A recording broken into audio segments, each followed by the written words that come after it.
හරි. එතකොට මේ පළවෙනි ප්‍රශ්න දෙක කතා කරා. මෙන්න මේ වගේ පළවෙනි පෘෂ්ඨාංශී සත්වයක වන්නේ නයා. ඊගාවට සමාන්තර නාරටිව් වින්‍යාසයක් සහිත ප්‍රශ්නයක් පත්‍රයක් තමයි ශාකයක් තමයි පොල් කියලා කියන්නේ. පැපොල් කරපිංචා සහ රෝස ඒවයි තියෙන්නේ ජාලාභ නාරටි වින්‍යාස.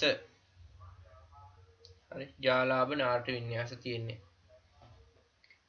ඊගාවට ආහාර ජීර්ණ පද්ධතියට අයත් නොවන කොටසක් වන්නේ මොකක්ද කියලා අහනවා. ආහාර ජීර්ණ පද්ධතියට අයත් නොවන කොටසක් වන්නේ මොකක්ද කියලා අහන්නේ. ආමාශය ආහාර ජීර්ණ පද්ධතියට අයිති වෙනවද? ඔව්. සොරාලය නෑ. සොරාලය අයිති වෙන්නේ මොන පද්ධතියටද? සොසන පද්ධතිය.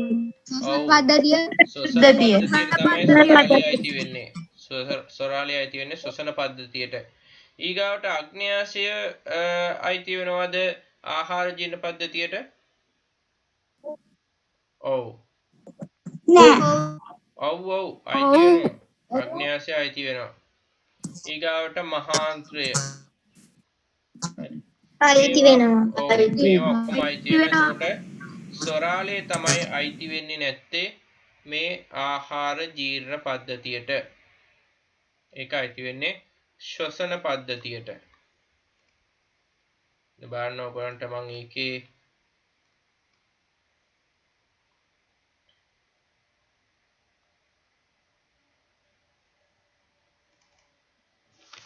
ජෛව ක්‍රියාවලිනේ.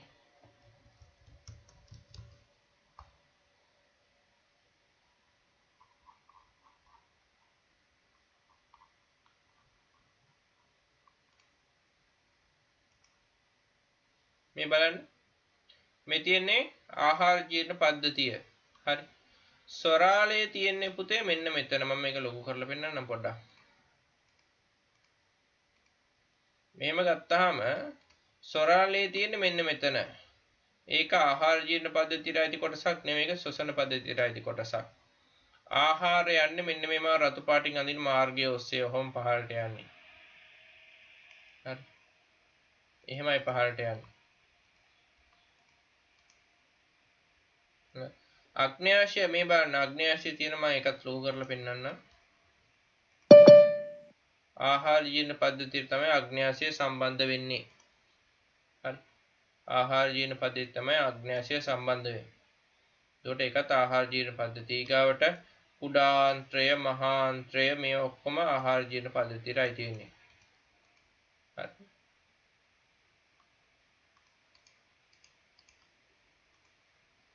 එතකොට ස්වරාලය තමයි අයිති වෙන්නේ නැත්තේ ආහාර ජීර්ණ පද්ධතියට. හරි. දැන් සමහර ළමයින්ට ජොයින් වෙන්නත් බෑ පුතේ සිග්නල් ප්‍රශ්නේ හින්දාම තමයි ඒක වෙන්නේ. හරි ඉස්සර තිබ්බේ සිග්නල් නැති ප්‍රශ්නයක්. දැන් සිග්නල් තිබ්බට ගොඩක් කට්ටිය පාවිච්චි කරන හින්දා සිග්නල් නැති වෙලා තියෙනවා. දැන් ඉස්සර කවරේජ් එකක් නැහැ. කියන්නේ අර ටෙලිෆෝන් කණු එහෙම නැහැ. හරි දැන් එහෙම අවුලක් නැහැ. දැන් තියෙන්නේ ගොඩක් කට්ටිය පාවිච්චි කරන හින්දා තමයි දැන් ඔය සිග්නල් නැති වෙන්නේ. ඒකනේ මටත් නැති වෙන්නේ. ඒ කියන්නේ ඉස්සර මේ දැන් මාසෙක විතර ඉඳන් තමයි මටත් මේ සමහර වෙලාවට කට් වෙලා ආපහු එන්නේ. හරි. නැත්තම් සාමාන්‍යයෙන් එහෙම උන්නේ නැහැ මටත් ඉස්සර. ඒ කියන්නේ සමහර අයට එහෙම වෙනවා හිටපු ගම. හරි. එතකොට පොඩ්ඩක් ආයෙ එන්න මම මේකේ වීඩියෝ එකක් ඔයගලන්ට ඕනනම් කියන්න මම මේකත් YouTube එකට අප්ලෝඩ් කරන්නම්. හරි. සර් දාන්න සර්. හරි.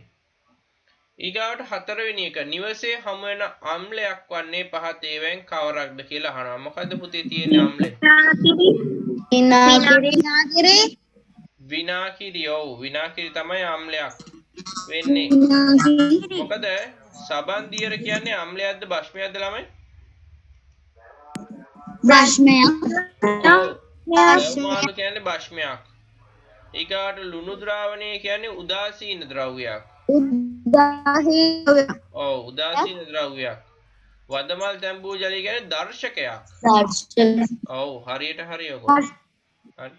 ඉතින් ඒ හින්දා මෙතන හමු වෙන අම්ලය තමයි විනාකිරි කියලා කියන්නේ.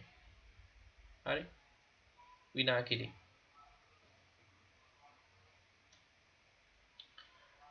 එතකොට ඒකට උත්තරේ මං ඉරක් ගහන්නම්. ඊගාවට පස්වෙනි එක. ඉටිපන්දමක් දැල්වීමේදී සිදුවන ශක්ති පරිවර්තනයේ නිවැරදිව දැක්වෙන්නේ මින් කවරකද කියලා කියනවා. මොකක්ද ඔයගොල්ලෝ උත්තරයට ගැහුවේ? රසායනික ශක්තිය ආලෝක ශක්තිය පළවෙනි එකේ කියනවා විභව ශක්තිය ආලෝක ශක්තිය බවටලු. ආලෝක ශක්තිය බවට නම් පරිවර්තනය වෙනවා තමයි.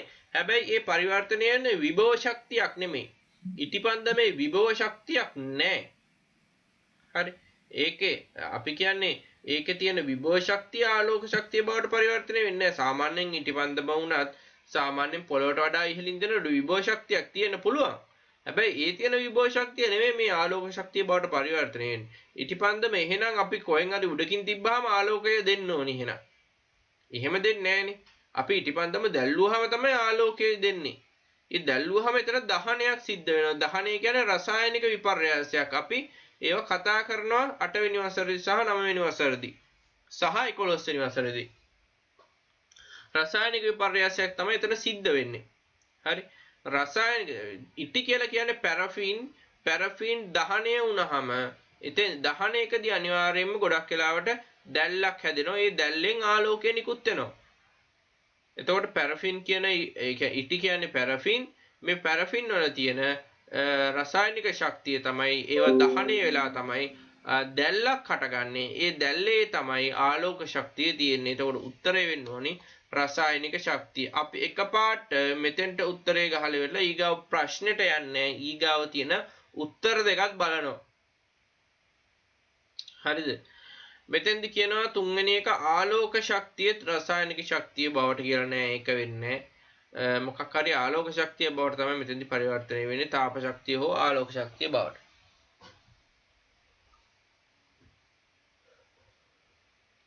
ඊගාවට විභව ශක්තිය තාප ශක්තිය බවට පත් වෙනවලු නෑ. ඒ තියෙන විභව ශක්තිය තාප ශක්තිය බවට පත් වෙන්නේ නෑ. හරි. ඒක වැරදි. එහෙනම් මේකේ උත්තරේ එන්න ඕනි මොකද්ද?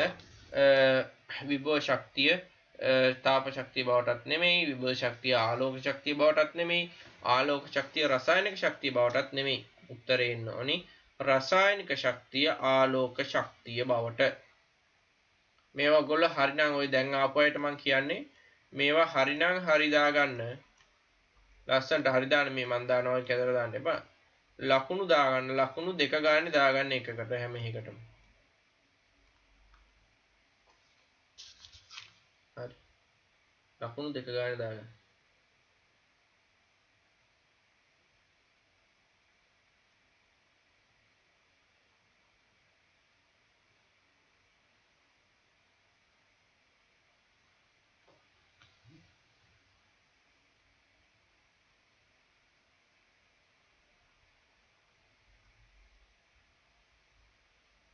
මේ වීඩියෝ එක YouTube එකට දාන්න. මන් දාන්නම් පුතේ.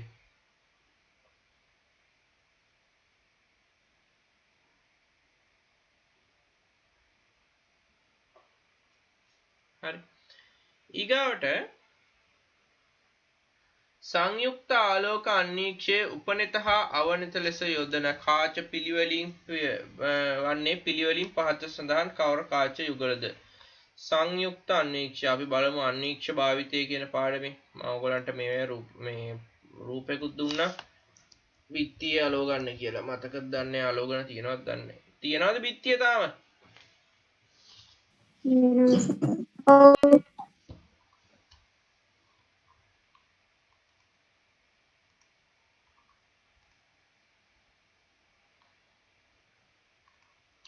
මේ බලන්න. උපනෙත ගත්තොත් එහෙම උපනෙත ඇසට සමීප කාචයයි ඒක උත්තල කාචයකිලු. අවනත ගත්තොත් එහෙම වස්තුවට ආසන්න කාචය ඒකත් උත්තල කාචයක්ලු.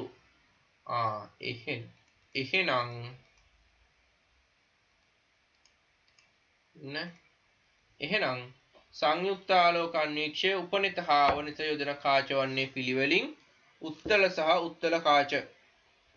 කීවෙනි එකද උත්තරේ පුතා? දෙවැනි එක.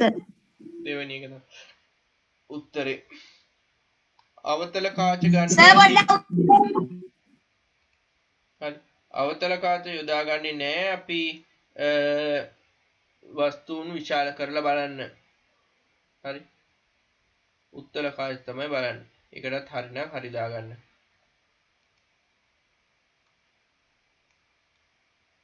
වැරදි නම් හරි දානව නෙමෙයි ඈ.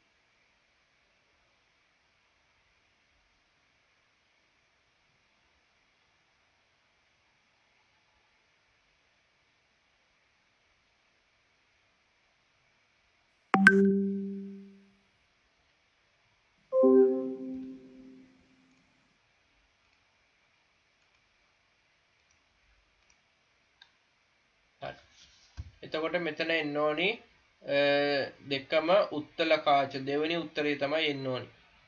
හරි. සර් ඒකට පොඩ්ඩක් ඉන්නකෝ. ඒ උත්තරේ.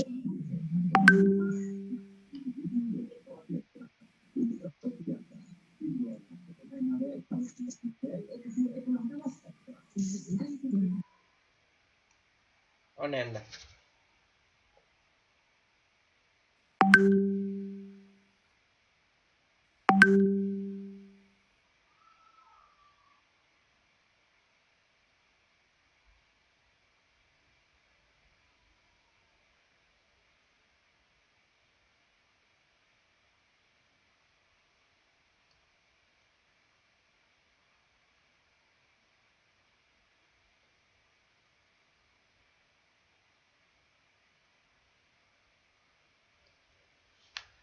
හරි ඊගාවට 7 ජාත්‍යන්තර අභ්‍යවකාශ මධ්‍යස්ථානයේ පිහිටලා ඇති ස්තරය ස්තර කීයක් තියෙන ළමයි වායුගෝලයේ? 5ක් තියෙනවා. මොනවද ස්තර 5 මතකද?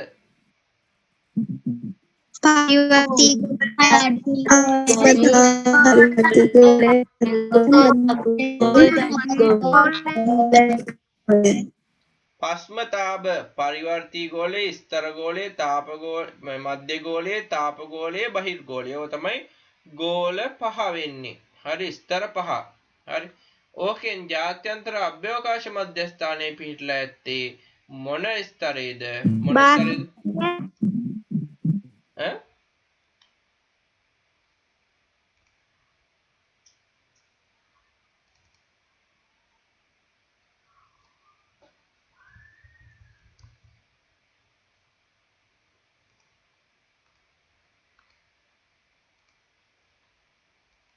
මේක පිහිටලා තියෙන්නේ මොන ගෝලයේ කියලාද ඔයගොල්ලෝ හිතන්නේ?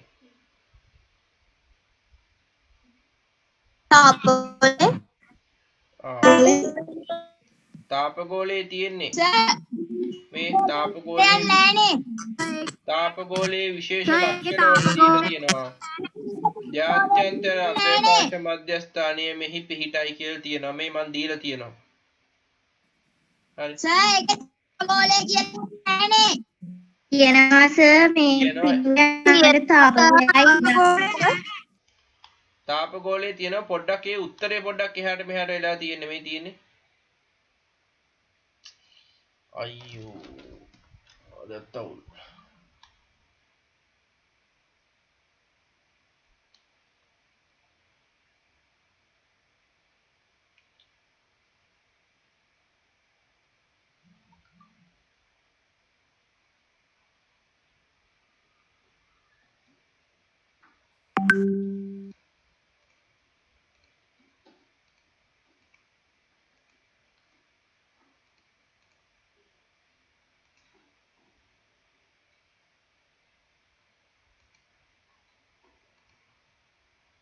පුතේ මාව ඇහෙනවද ඔයගලන්ට?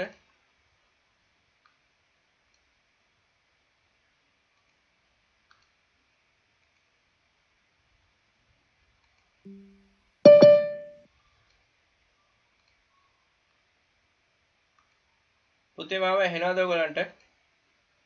ඇහෙනවා හරි. මේකේ මේ උත්තරේ පොඩ්ඩක් මෙහාට ගිහිල්ලා තියෙන්නේ මේ. උත්තරේ පොඩ්ඩක් එහාට ගිහිල්ලා තියෙන්නේ. ඒකයි අවුල. හරි. ඒ හින්දා ඒකේ ඒක දැක්කේ නෑ සර් මම ඉතින් නිකන් වෙනින් එකකට ගැහුවා නොගා ඉන්නත් බැහැනේ. ඉතින් දැන් මෙතනදී හිම බෑ සර් පේනවා ඒක තියෙනවා. ඔව් ඒකට නම් උත්තර මේ සමාවක් දෙන්න බෑ. බෑ සර්. හරි මේක අංකෙත් එක්කම මේ බලන්න. අංකෙත් එක්කම මෙහෙම තියෙනවා. මේක හරියට මෙතන බැලුවා නම් පේනවා. හරි ඒක printing mistake එකක් තමයි. හරි ඒක ඇත්ත මේක මෙහෙම නෙමෙයි තියෙන්න ඕනි. ඒ වුණාට මේක පෙවුන්නේ නැහැ කියන එක නම් උත්තරේ මේ එකක් දෙන්න බෑ. සමාවක් දෙන්න බෑ.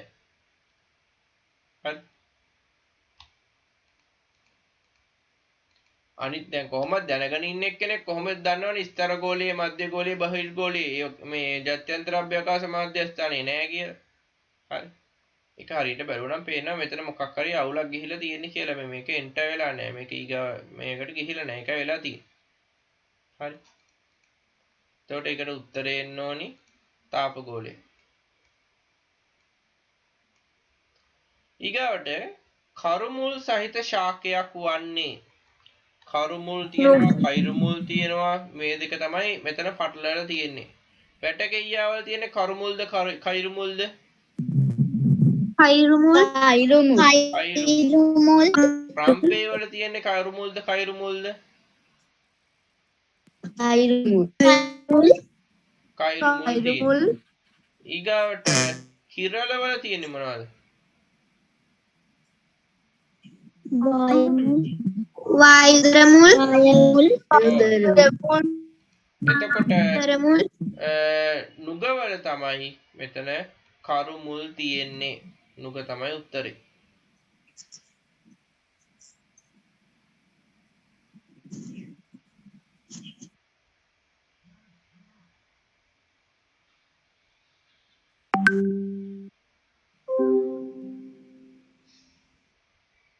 හරි ජොයින් වෙන්න බැරි කට්ටියට ඇහෙන්නේ නැති කට්ටියට මම මේකේ රෙකෝඩින් එක දාන්නම්.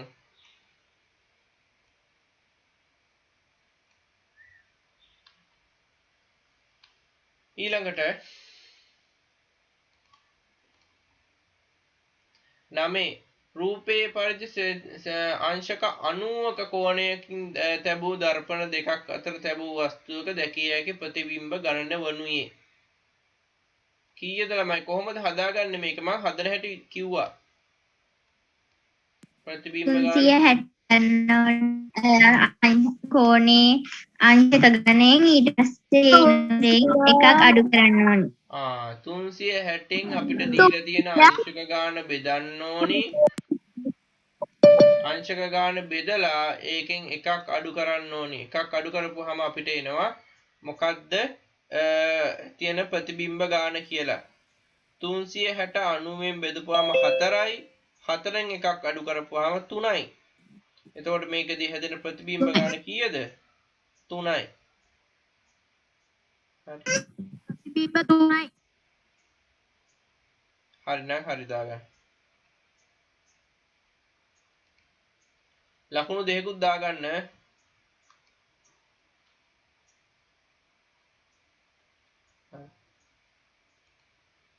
ඊගාට කෝෂයක සම්මත සංකේතය වන්නේ කෝෂයක සම්මත සංකේතය කොයිද පුතා 1ද 2ද 3ද 4ද?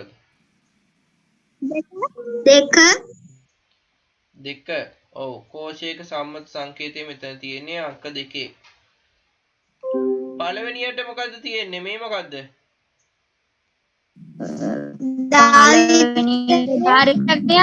දාරිත්‍රකයක්. ඒක ඕගොල්ලෝ යටින් දාගන්න. දාරිත්‍රකයක් කියලා. දාරිත්‍රකයක සංකේතය කියලා.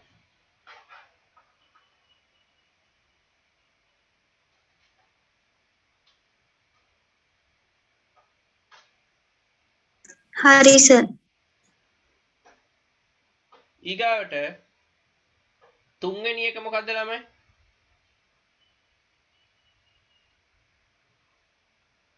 තුන්වෙනි සංකේතය මොකද්ද? මෙන්න මේක. බල්බයක සංකේතය. නෑ. එතකොට මේ මොකද්ද? බල්බයක සංකේතය. හතර තමයි බල්බය. මේ මොකද්ද? හතර බල්බයක සංකේතය. මේ LED නැත්නම් ආලෝක විමෝචක ඩයෝඩයක් ලියා ගන්න යටින්.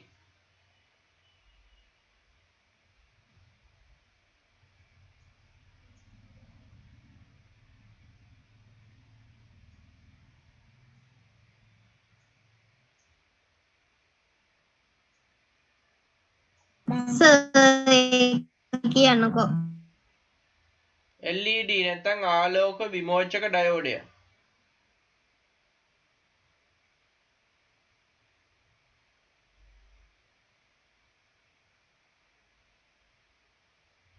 අනේස පොඩක් ආයිකටු කැඩි කැඩි යමින්. ආලෝක විමෝචක ඩයෝඩය.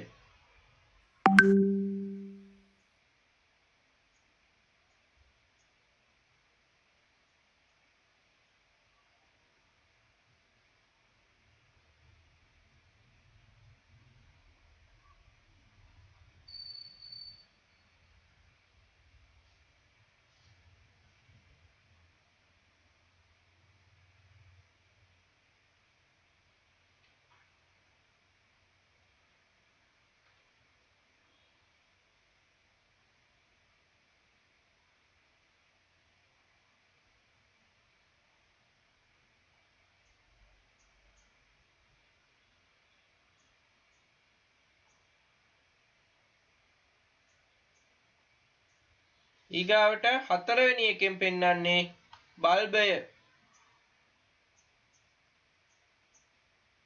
හතරවෙනි එකෙන් පෙන්වන්නේ බල්බය.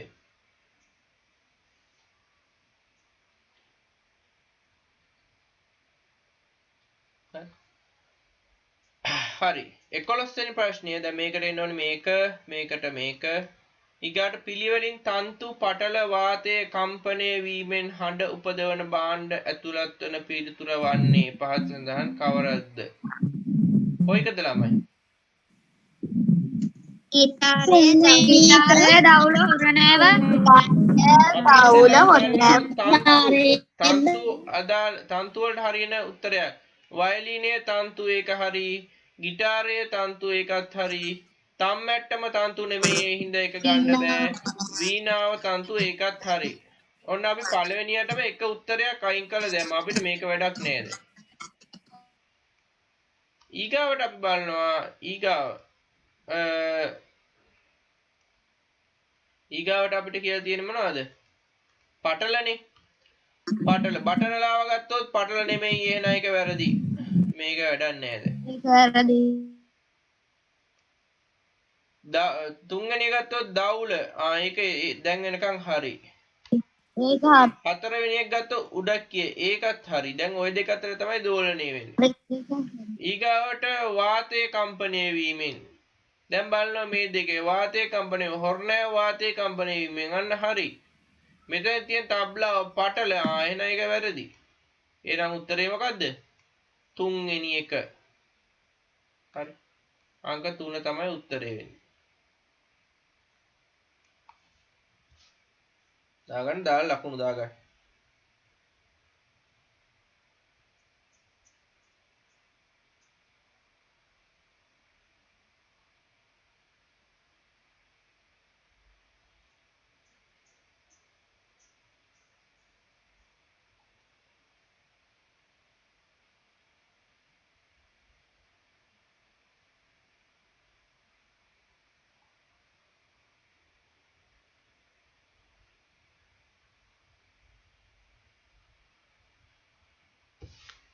හරිනේ.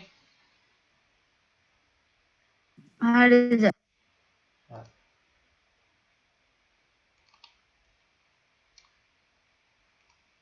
ඊගාවට ඩයිනමෝක කාර්යක්ෂමතාවය වැඩි කර ගැනීමට ගත හැකි ක්‍රියාමාර්ගයක් වන්නේ චුම්බකයේ චලන වේගය වැඩි කරනවා, චුම්බකයේ ප්‍රබලතාවය වැඩි කරනවා, දඟලේ පොට සංඛ්‍යාව වැඩි කරනවා.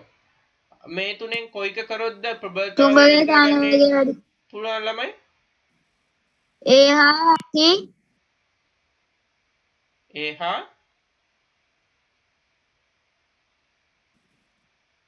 C T ඇයි B වලින් බැයිද?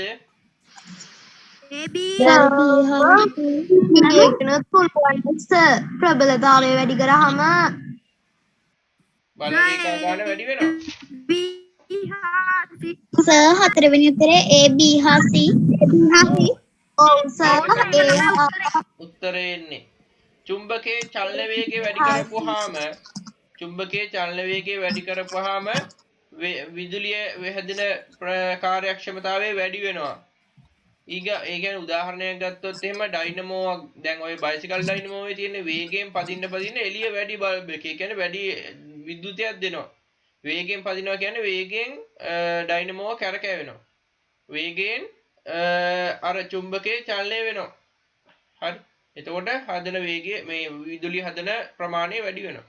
චුම්බකයේ ප්‍රබලතාවය වැඩි කරාම අපි දන්නවනේ මෙතන විද්‍යුත් චුම්බක ප්‍රේරණය කියන මූල ධර්මය එන්නේ මේ විදුලිය නිපද වෙන්නේ මෙහෙම චුම්බකයේ තියෙනවා අපි දඟරේ දානවානේ මම වෙන පාටකින් දඟරේ අඳින්න දඟරේ තියෙනවානේ මෙහෙම මේක ඇස්සෙන්නේ මේ චුම්බකයේ යන්නේ එතකොට මේකේ මේ චුම්බකයේ තියෙනවානේ විද්‍යුත් මේකේ චුම්බක බල රේඛා තියෙනවානේ මේවා අපි නිකන් අඳින්නේ මෙහෙම ඒවා ඇත්තටම නෑ මේවා කැපෙන ප්‍රමාණය මේවා මේ සන්නායකයේ මේ මම දම්පාට මේ දම්පාට මොනවද සන්නායකයේ ගැටෙන ප්‍රමාණය මේ චුම්බකයේ තියෙන චුම්බක බල රේඛා මේ වටේ තියෙන අපි අඳින මනක්කල්පිත චුම්බක බල රේඛා සන්නායක කම්බියේ ගැටෙන ප්‍රමාණය අනුවනේ විද්‍යුතය ජනනය වෙන්නේ. එතකොට චුම්බකයේ ප්‍රබලතාවය වැඩි කියන්නේ මේ බල රේඛා ගාන වැඩි. බල රේඛා ගාන වැඩි කියන්නේ චුම්බකයේ චලනය වෙනකොට බල රේඛා කැපෙනවා වැඩි. ඒ කියන්නේ විද්‍යුතය හැදෙනවා වැඩි කියන එක. චුම්බකයේ ප්‍රබලතාවය වැඩි වුණාම ඒ කියන්නේ විද්‍යුත් ඩයිනමෝ කාර්යක්ෂමතාවය වැඩි වෙනවා. හොඳට මේ විදුලිය නිපදවන. දඟරයේ පොට ගාන වැඩි වෙනකොට මොකද කරන්නේ? හිතන්නකෝ දැන් මෙතන තියෙන පොටවල් 5යි පොටවල් 4යි කියලා. පොටවල් 20ක් විතර දැම්මොත් මේ දම් පාටින් ඇඳලා තියෙන දඟරයේ පොටවල් 20ක් විතර දැම්මොත් එහෙම වැඩිපුර බල රේඛා ගානක් වැඩිපුර සන්නායකයත් එක්ක ගැටෙනවා. ඒ හින්දා එතකොටත් කාර්යක්ෂමතාවය වැඩි වෙනවා. එතකොට උත්තරේ එන්න ඕනේ මේ තුන හින්දාම ඩයිනමෝවේ කාර්යක්ෂමතාවය වැඩි වෙනවා. හරි හතරවෙනි එක.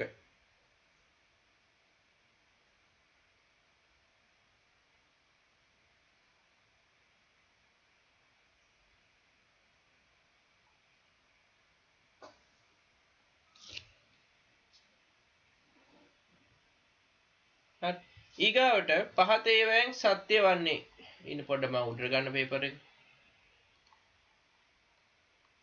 සංයුක්ත අනීක්ෂයේ විශාලන බලය කියලා තියෙනවා 2000ක කියලා සංයුක්ත අනීක්ෂයේ විභේදන බලය 0.2 මයික්‍රෝමීටර් කියලා දීලා තියෙනවා.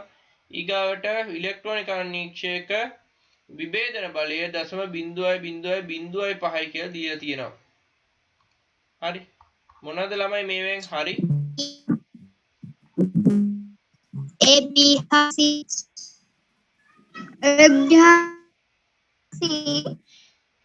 මෙතන A හා B හරි. සංයුක්ත අනීක්ෂයේ විශාලන බලය 2000යි තමයි. සංයුක්ත අනීක්ෂයේ විභේදන බලයත් 0.2 මයික්‍රෝමීටර තමයි. හැබැයි ඉලෙක්ට්‍රෝන අනීක්ෂයේ විභේදන බලය එන්න ඕනි 0.0.05 බිංදු 3ක් තියෙන්න ඕනි මයික්‍රෝමීටර්. එහෙනම් මේ C කියන එක වැරදි නේද? එහෙනම් A හා B තමයි උත්තරේ එන්න ඕනි. අර 10 වෙනි ප්‍රශ්නේ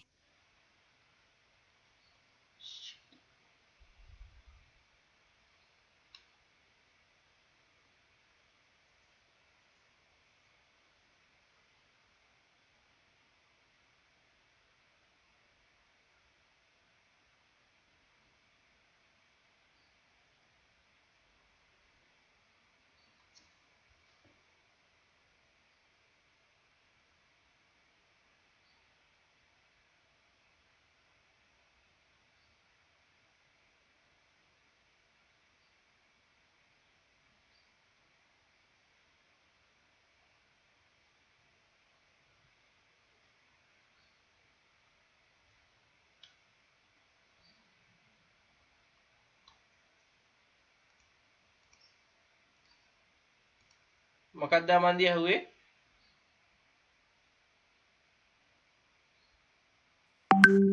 සර් අර 10 වෙනි ප්‍රශ්නේ LED බල්බයට තව නම්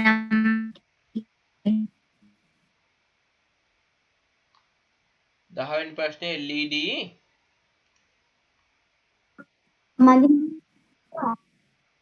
බල්බේ අනිත් නමද? LED බල්බයට සර් ඔව් ආලෝක විමෝචක ඩයෝඩය.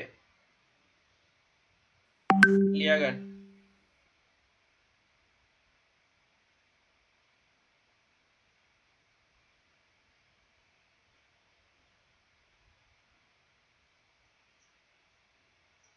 හරි සර් හරි.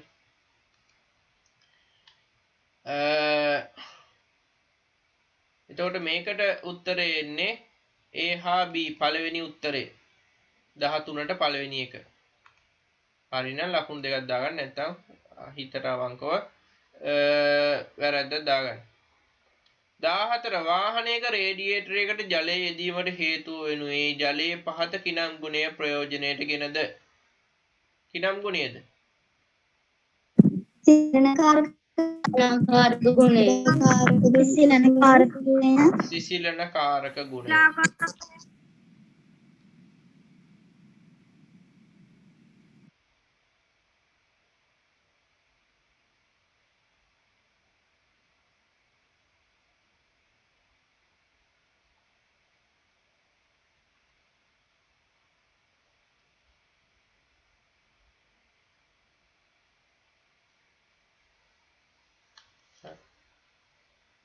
ඊගාවට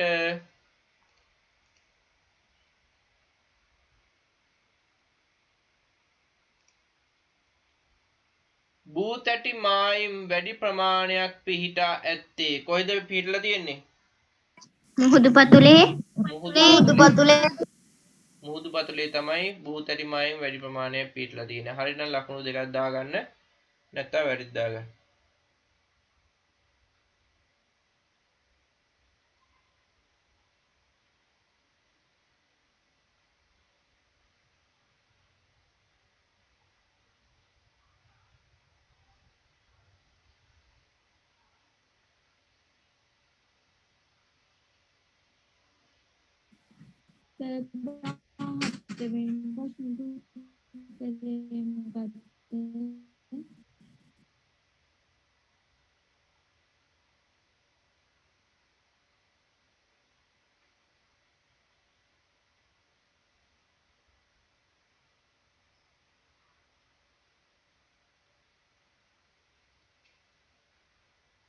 හරි.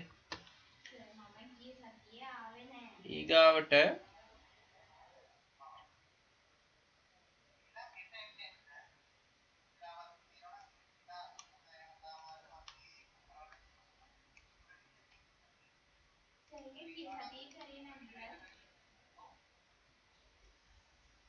දේහේ අනාකූල හැඩය සහිත ජීවියෙකු වන්නේ කවුද පුතා? අනාකූල හැඩය සහිත ජීවියෙක් මෙතන ඉන්න. මොකක්ද අනාකූල හැඩය කියලා කියන්නේ?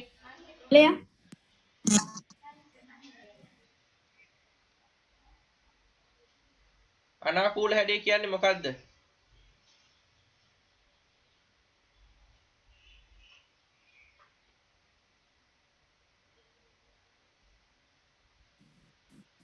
උල් හැඩ ඇති. අනාකූල හැඩය කියන්නේ දෙකලවර උල් හැඩයක් තමයි. මෙන්න මෙහෙම උල් හැඩයක් තියෙන එකට තමයි අනාකූල හැඩය කියලා කියන්නේ. හරි. ඕක ඕනි වෙන්නේ මොන වගේ ජීවීන්ටද? පක්ෂියා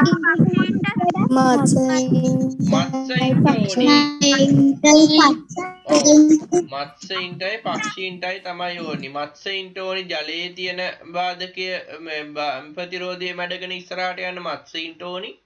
පක්ෂීන්ට ඕනි වාතයේ තියෙන ප්‍රතිරෝධය මැඩගෙන ඉස්සරහට යන්න. දැන් මෙතන එකම පක්ෂියෙක්වත් නැහැ. චීටා බලයා බෙල්ලා හූනා පක්ෂියෙක් නැහැ. මත්ස්‍යයෙක් ගත්තොත් එහෙනම් මෙතන ඉන්නේ චීටා මත්ස්‍යයෙක් නෙමෙයි, බෙල්ලා මත්ස්‍යයෙක් නෙමෙයි, හූනා මත්ස්‍යයෙක් නෙමෙයි. මෙතන ඉන්න එකම මත්ස්‍යය තමයි කවුද? බලයා. හරි නම් ලකුණු දෙකක් දාගන්න.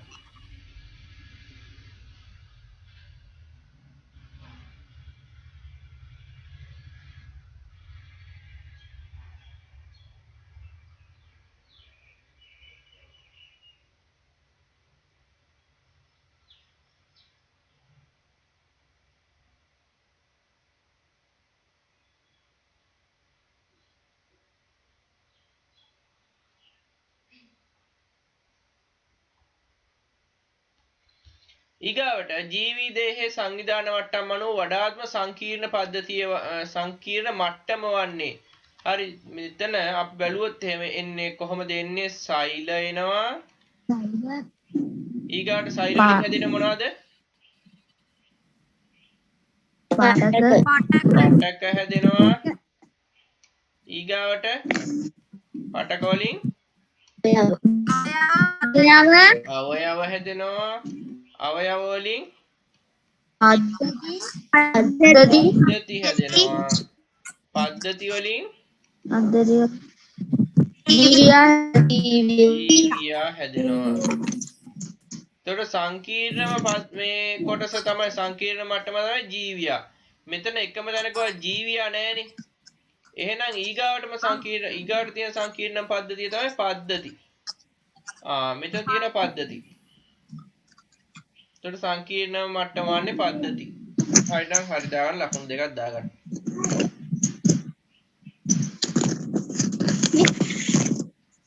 ඉදිලා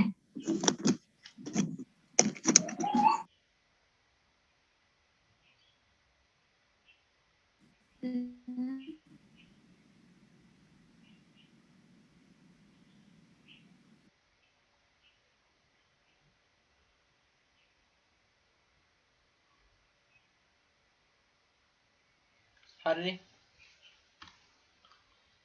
ඊගාවට තල දර්පණයක සෑදෙන ප්‍රතිබිම්බවල ලක්ෂණයක් නොවන්නේ වස්තුවේ ප්‍රමාණයට සමානයි, තිරයකට ගත හැක, උඩුකුරුයි, පාර්ශ්වික අපරිවර්තනයකට ලක්වේ. තල දර්පණයක් ගත්තොත් එහෙම වස්තුවේ ප්‍රමාණයට ප්‍රතිබිම්බයේ ප්‍රමාණය සමානයිද ළමයි?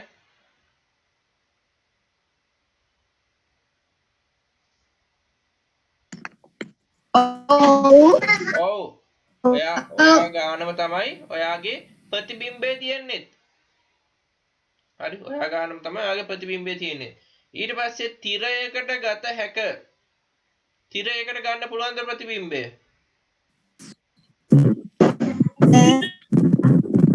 ගන්න බෑ. ඔව් තිරයකට ගන්න බෑ. හරි එතකොට ඒක තමයි ලක්ෂණයක් නොවෙන්නේ. උඩුකුරුයිද ළමයි? නෑ. උඩුකුරුයිනේ. ඔව්නේ අපි ඉන්න පැත්තටම ඉන්නේ. යටිකුරුව ඉන්නද? අපි ගියාම මේ ප්‍රතිබිම්බේ ඉන්නද කකුල් දෙකෙන් උඩට එල්ලිලා නෑනේ.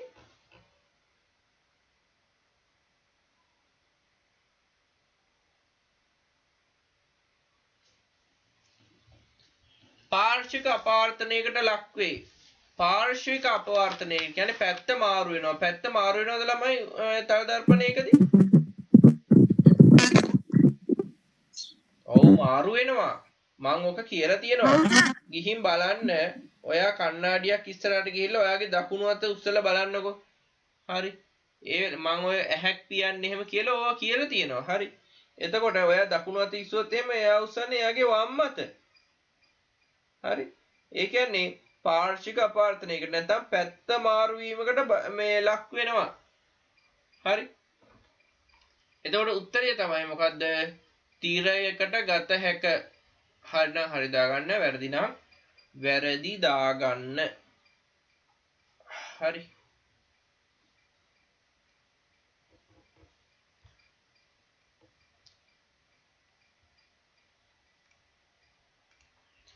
ඊගාවට 19 ධ්වනිය ගමන්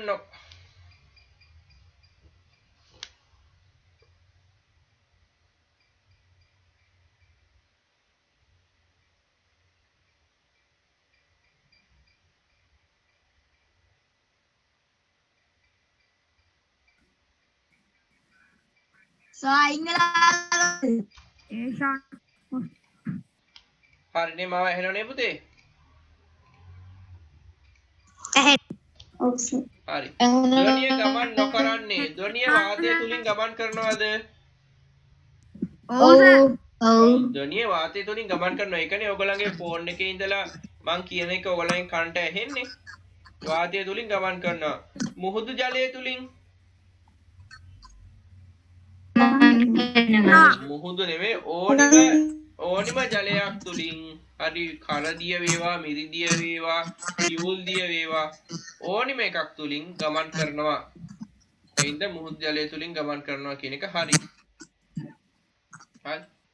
ඊගොට රේල් පීල්ලක් තුලින් ගමන් කරනවා. ඔව් අපිට රේල් පීල්ලක් කන තියලා කෝච්චිය එනවද කියලා අහුව හැකි. හරි. එහෙමම නින්ද ගියොත් එහෙම කෝච්චියට බෙල්ල තියුව හැකි. රේල් පීල්ල තුලින් ගමන් කරනවා. කියන්නේ ඝන ද්‍රව වායු ඔය කියන තුන තුලින්ම ධ්වනිය ගමන් කරනවා. ගමන් කරන්නේ නැත්තේ මොකක් තුලින්ද? රික්තකයක් තුලින්. ඔව්. රික්තකයක් තුලින් ධ්වනිය ගමන් කරන්නේ නැහැ පුතා. මාධ්‍යයක් තියෙන්න ඕනේ. රික්තකයක් කියන්නේ කිසිම මාධ්‍යයක් නැහැ කියන එක. හරි නේද? හරි දාගන්න.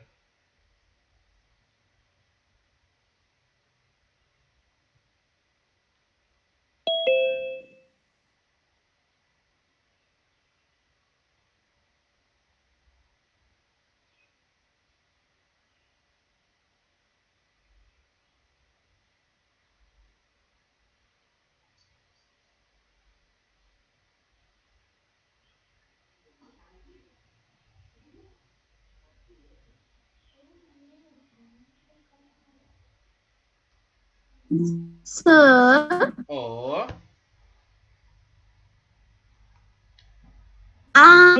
සර් වැයිට් සිබ්බයි එකයි. හරි.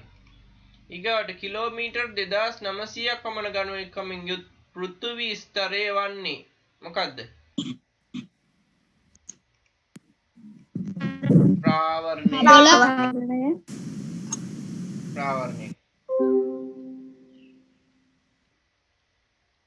දැන් ඕගොල්ලෝ හරි දැන් ලකුණු දෙක දැම්මනේ 20 වෙනි ප්‍රශ්නෙට එනකම්. හරි. එතකොට ඔතන ලකුණු කීයද කියලා බලලා හරිද? මෙතනින් දාගන්න 40න් ලකුණු කීයද කියලා දාගන්න මෙතන. රවුන්ඩ් කරන්න ඕනේ.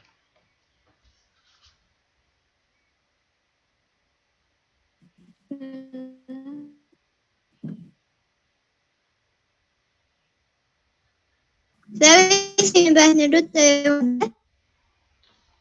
වෙනි ප්‍රශ්නෙට උත්තරේ 4. ප්‍රාවරණය.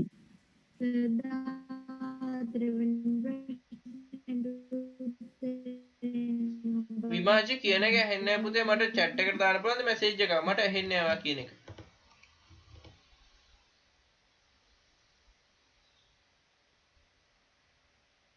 ඔක්කොම ලකුණු එකතු කරලා 40න් කීයද කියලා දාන්න බලන්න.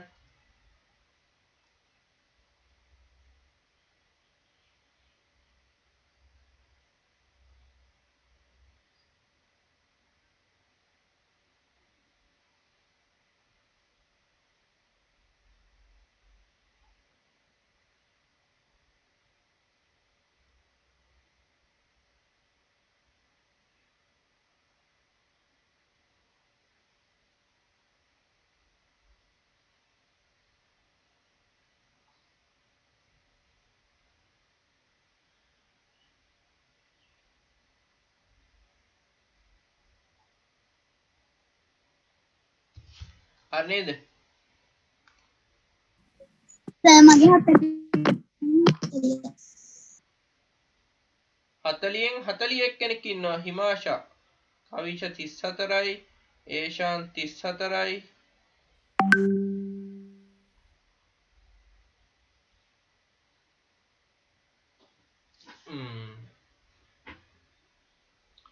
ඕගොල්ලෝ මේ අහන්න.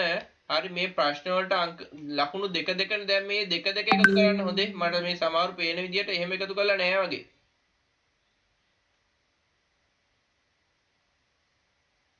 සර්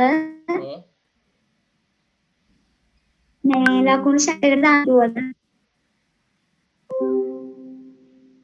මොකද්ද? ලකුණු දාන්න කිව්වද? ඔව් ලකුණු දාන්න. ලකුණු ඒ ටික ලකුණු ඒ ප්‍රශ්න 20ට එකතු කරලා ඉවරලා ලකුණු දෙක ගානේ දැම්මනේ. 2 4 6 එහෙම එකතු කරලා ඉවරලා 40න් කීයද කියලා මෙතන දාන්න.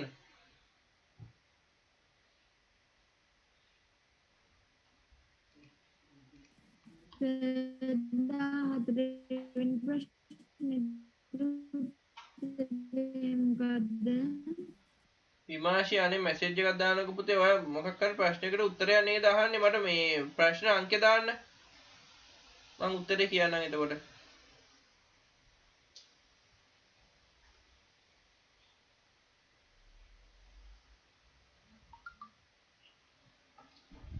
දා 4 වෙනි එකට උත්තරේ මොකක්ද කියලා අහන්නේ.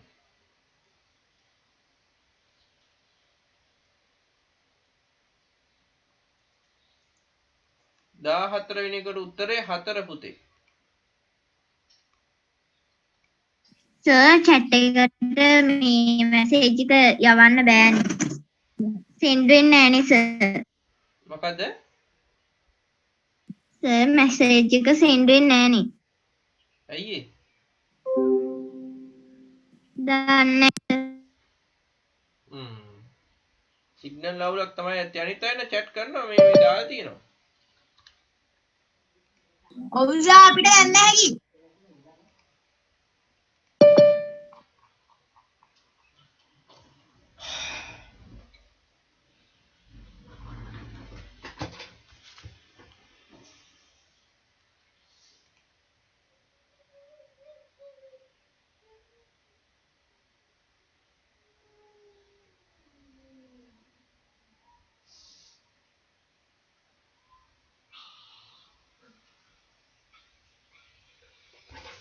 හරි.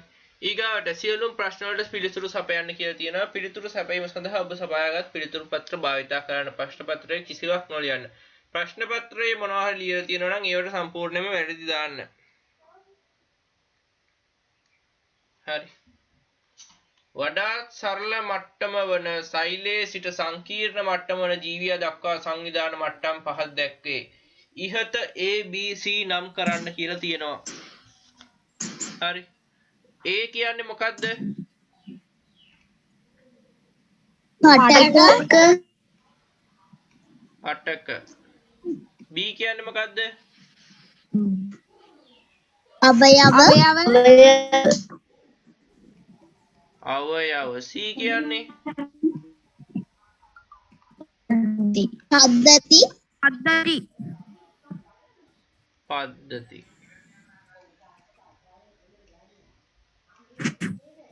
හරි. එතකොට මේ තුන හරියට ලියලා තියෙනවා නම් හරියට ලියලා තියෙනවා නම් ලකුණු 3ක් දෙන්න.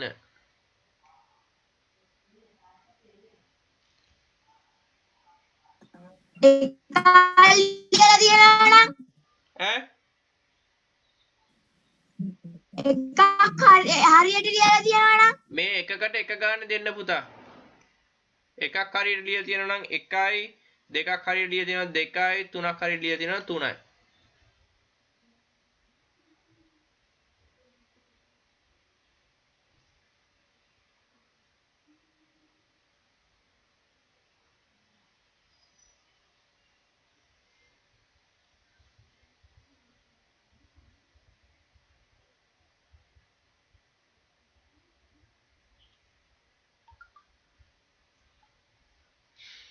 හරි.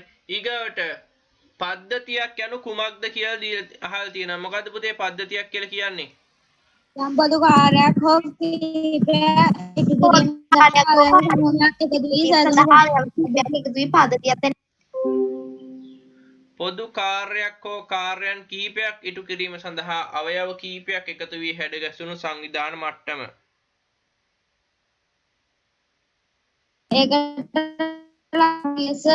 ඈ ලකුණු ගියස්ස ඒකට ලකුණු 2යි. සර් මෙහෙම ලිව්වත් හරියද? කොහොමද? අවයව කිහිපයක් එකතු වී සෑදී ඇති කාර්යයන් කිහිපයක් එකවර කළ හැකි සංවිධානම් හරි. සර් ඔව්.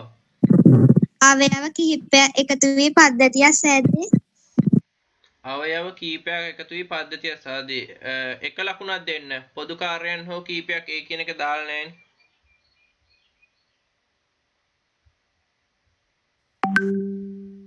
ඒකට ලකුණු කීයද? ඒකට හරියට ලියලා තියෙනවා නම් 2යි.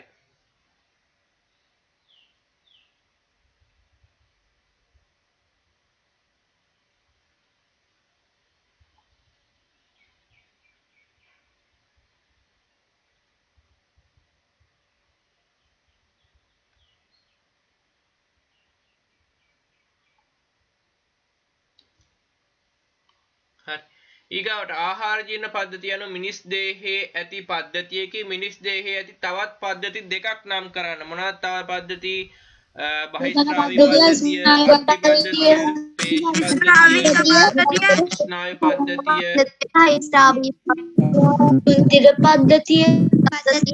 රුධිර පද්ධතිය නෙමෙයි රුධිර සංසරණ පද්ධතිය. ඒක හදාගන්න කමන්නේ ඒක නම්. රුධිර පද්ධතිය කියලා එකක් නැහැ. රුධිර සංසරණ පද්ධතිය. ආහාර ජීර්ණ පද්ධතිය ලියලා තිබ්බ වැරදි. ඒකට අමතරව අහන්නේ තවත් පද්ධති කියලානේ අහන්නේ. ඒතකොට ආහාර ජීර්ණ පද්ධතිය කියලා තිබ්බ වැරදි. සර් ඔව්. ප්‍රජනක පද්ධතිය හරිද? හරි ප්‍රජනන පද්ධතිය හරි. සර් කලින් ප්‍රශ්නෙට උත්තරේ කියනවාද ලියාගන්න? පොදු කාර්යයන් හෝ මං ඉන්න කියන්නම් එහෙනම් හිමිට කියන්නම්. ලියා ගන්නකො පොදු කාර්යයක් හෝ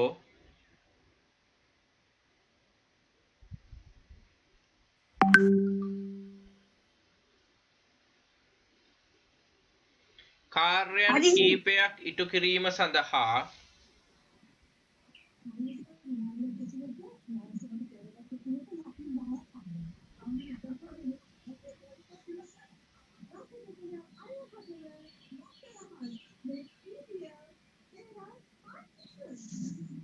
හරි සර්. සඳහා අවයව කීපයක් එකතු වී හැඩ ගැසුණු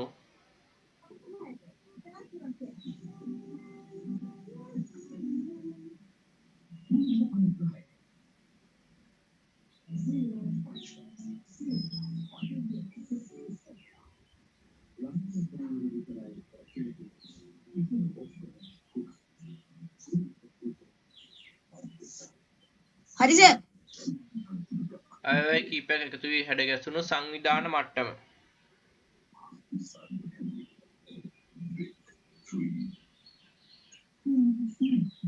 හරි සර්. හරිනේ. තුන්වෙනි ප්‍රශ්නෙට ලකුණු කීයද? තුන්වෙනි ප්‍රශ්නෙට ලකුණු 2යි. තව පද්ධති දෙකක් හරියට ලියලා තියෙනවා නම් එකකට එක ගන්න දෙකක් දෙන්න.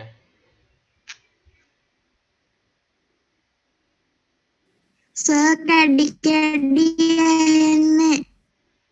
මම රෙකෝඩ් එක දාන්නම් පුතේ. ලකුණු දෙක මම ලියන්නම්කො මේක ලකුණු. පද්ධතියක් යනු කුමක්ද කියන එකට ලකුණු 2යි මේකට ලකුණු 2යි.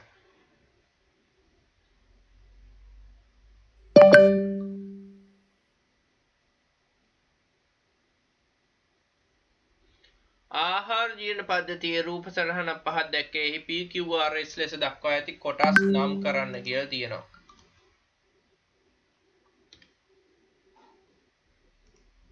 P කියන්නේ අක්මාව, Q කියන්නේ ආමාශය, R කියන්නේ කුඩා අන්ත්‍රය නැත්නම් ශුද්‍රාන්තය කියලා ලිව්වත් හරි. නැත්නම් කුඩා බඩවැල. S කියන්නේ මොකද ළමයි S කියන්නේ? ගලනාලය. ඔව් ගලනාලය හෝ අන්න ස්රෝතය. අන්නස්රෝත. ගලනාලය කිව්වත් හරි අන්න ස්රෝතය කිව්වත් හරි.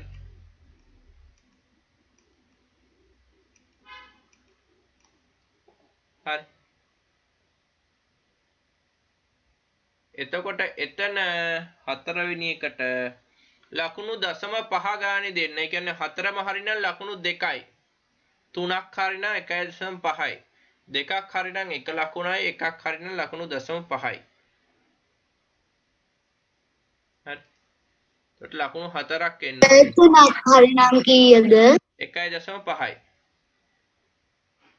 3ක් හරිනම් 1.5යි. සෝරි 4ක් නෙමෙයි මෙතන දෙකක් එන්න ඕනේ. සෝරි.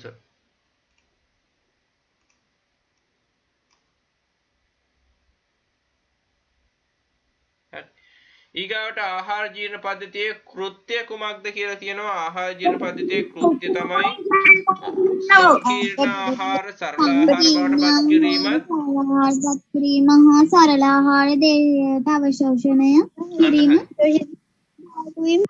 අහගන්න සංකීර්ණ ආහාර සරල ආහාර බවට පත් කිරීමත් සරල ආහාර දේහයට අවශෝෂණය කිරීමත් කියන දෙකම තියෙන්න ඕනි. 6ට ඒ දෙකම තියෙනවා නම් එක ලකුණක් දෙන්න. ඔව්. ශරීරයට ආහාර අවශෝෂණය කර ගැනීම වැරදිද? එහෙම තියෙනවා නම් ලකුණු 0.5ක් දෙන්න භාගයක්. සර් ඔව්. ඒකට මට මොකද සජනි? සර් මං කියන උත්තරේ හරිද කියලා බලන්නකෝ. කියන්නකෝ බලන්න.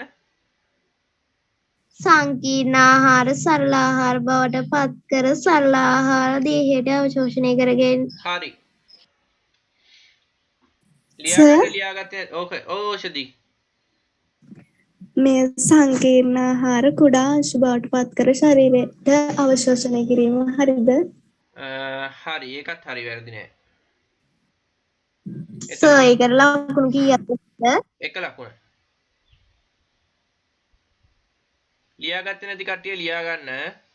සංකීර්ණ ආහාර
සර් සංකීර්ණ ආහාර සරල ආහාර බවට පත් කිරීමත් සරල ආහාර දේහයට අවශෝෂණය කිරීමත්.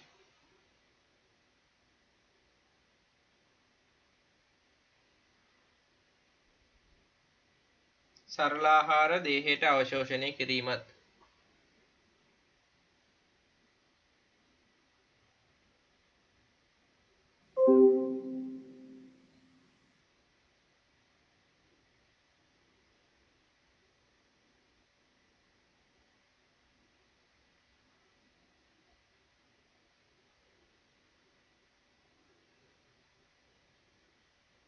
හරි සරල ආහාර දේහයට අවශෝෂණය කිරීමත්. හරි. ආමාශයේ ඇති අම්ලය හඳුන්වන නම මොකක්ද? ආමාශයේ තියෙන අම්ලය හඳුන්වන නම ජීරණ හයිඩ්‍රොක්ලෝරික් අම්ලය. වෙන මොකවත් හරියන්නේ නැහැ.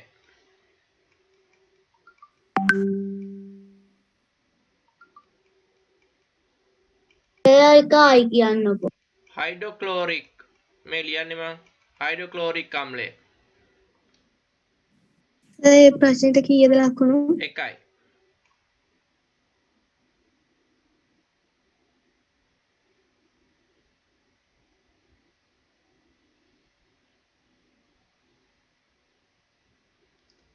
ආහාර ජීර්ණ පද්ධතියේදී ආහාරවල ජලය අවශෝෂණය කරගන්නා ව්‍යුහය කොහෙද ආහාරයේ ජලය අවශෝෂණය කරගන්නේ පුතා? මහාන්ත්‍රය මහාන්ත්‍රය දාන්ත්‍රය කියනවා හරි. මහාන්ත්‍රය නැත්තම් මහා බඩවැල.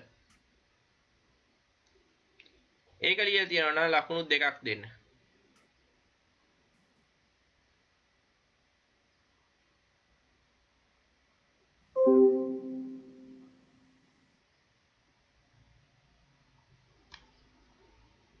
හරි. සර් ඈ ඒකේ අන්තිම ප්‍රශ්නෙට ලකුණු කීයද? දෙකයි. අර මහාන්ත්‍රයට ආවේ දෙකයි. එතකොට මෙතන ඔක්කොම ලකුණු 13යි. 13න් ඔයාට කීයද කියලා මෙතන දාලා රවුමක් දාගන්න. හරි. ඒක ඉස්සරහෙන් දාගන්න පළවෙනි ප්‍රශ්නෙට කියලා මෙහෙම.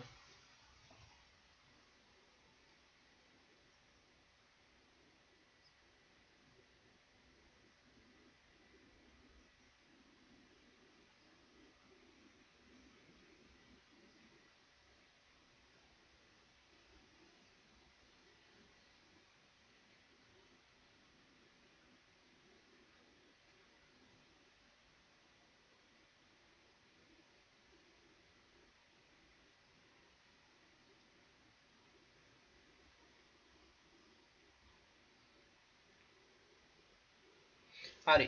ඊගාවට අපි යනවා දෙවෙනි ප්‍රශ්නෙට. පහස් දැක්වෙන්නේ විද්‍යාගාරයකදී ශිෂ්‍යයෙකු විසින් සිදු කරන ලද ක්‍රියාකාරකමකට අදාළ රූප සටහන් දෙකකි. පළවෙනි එකේ තියෙන අත්කාචයක් යොදා ගැනීමෙන් ලක්ෂ දෙකක් අතර පරතරය බැලීම. දෙවෙනි එකේ තියෙන අත්කාච දෙකක් යොදා ගැනීමෙන් ලක්ෂ දෙකක් අතර පරතරය බැලීම. පළවෙනි එක සරල අන්වීක්ෂය සඳහා භාවිතා කරන්නේ කුමන වර්ගයේ කාචද කියලා අහනවා. මොන වර්ගයේ කාචද භාවිතා කරන්නේ?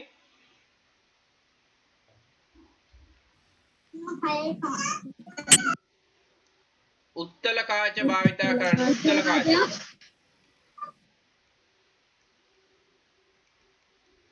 සර් ලකුණු උත්තල කාච භාවිතා කරන්නේ හරියට ලියලා තියෙනවා නම් ලකුණු දෙකක්. අනේ සර් ඒකට උත්තරේ කියන්න. උත්තල කාච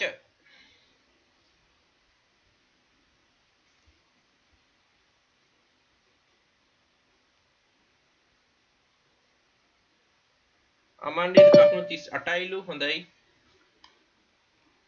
ඊගාවට දෙවෙනි එක ලක්ෂ දෙක අතර පරතරය වැඩියම දිස්සූයේ ඉහත අවස්ථා දෙකෙන් කුමන අවස්ථාවේද? එක අවස්ථාවේද දෙක අවස්ථාවේද?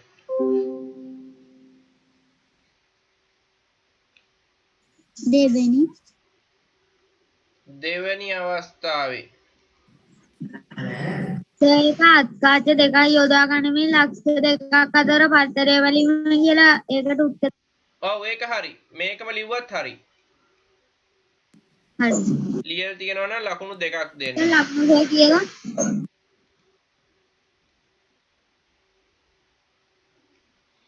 විශාලනයේ උපරිම වන්නේ ඉහත අවස්ථා දෙකෙන් කුමන අවස්ථාවේදීද කියලා කියනවා. විශාලනයේ උපරිම වන්නේත් මේ අවස්ථාවේදී. ඒකත් හරි නෑ. ඒකටත් දෙකක් දෙන්න.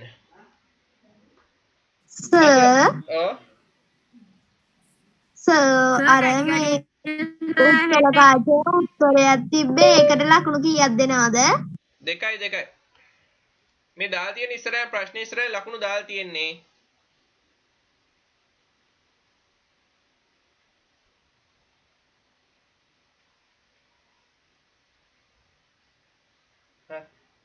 ඊගාවට සංයුක්ත ආලෝක අන්වීක්ෂයේ උපරිම විශාලනය කොච්චරද කියලා අහනවා. සංයුක්ත ආලෝක අන්වීක්ෂයේ උපරිම විශාලනය කොච්චරද කියලා අහනවා. කොච්චරද ළමයි? 2000යි. උපරිම විශාලන බලය 2000යි. 2000 කියලා දීලා තියෙනවා නම් ලකුණු දෙකක් දෙන්න. 2000 වාරයක කියලා දෙන්නත් වැරදිද? හරි.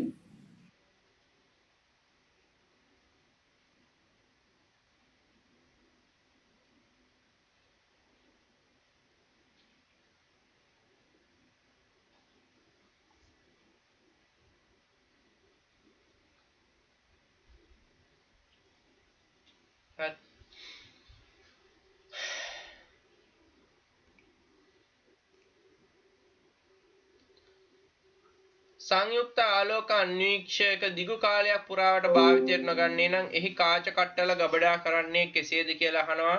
එහෙනම් සිලිකා ජෙල් දැමූ පාචකලවා සිලිකා ජෙල් හෝ නිර්ජලීය කැල්සියම් ක්ලෝරයිඩ් ඩංගු ඩෙසිකේටරයකට බහලීම අන්න හරි. සිලිකා ජෙල් හෝ නිර්ජලීය කැල්සියම් ක්ලෝරයිඩ් දැමූ කැල්සියම් ක්ලෝරයිඩ් මේ දෙකෙන් එකක් තිබ්බත් ඇති.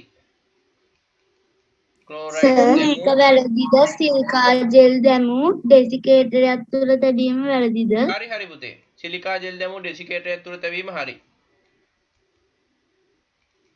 ඩෙසිකේටර් සදගෙන දූවිලි නොරදෙනසේ තැබීම වැරදිද බෑ බෑ. ඩෙසිකේටරයක් තුල දාන්න ඕන කියනවා සිලිකා ජෙල් දැමූ.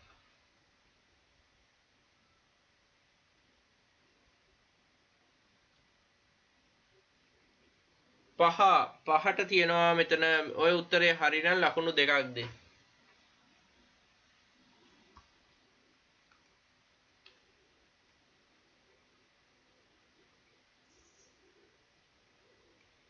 ඊගාවට වෛරසයක් නිරීක්ෂණය කිරීම සඳහා භාවිතා කරන්නේ කිනම් අන්වීක්ෂයද කියලා අහනවා.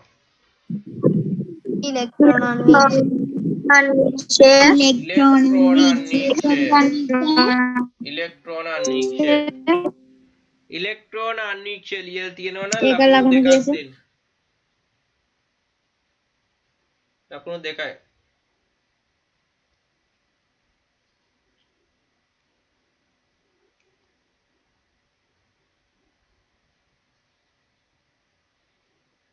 සංයුක්ත අන්වීක්ෂය එක් තැනකින් තවත් තැනකට අරගෙන යාමේදී අනුගමනය කර යුතු ක්‍රියාපිළිවෙල අහනවා. තමන්ගේ පුරුවට අරන් බාහිර අනිත් ලාගෙන අනිත්‍යයේ පාදයට යටින් තබා ඇඟ දෙසට මදක් ඇලවෙනසේ දරා සිටිය යුතුයි. ඔව්. හුරු අතෙන් කොයිද අල්ලන්නේ?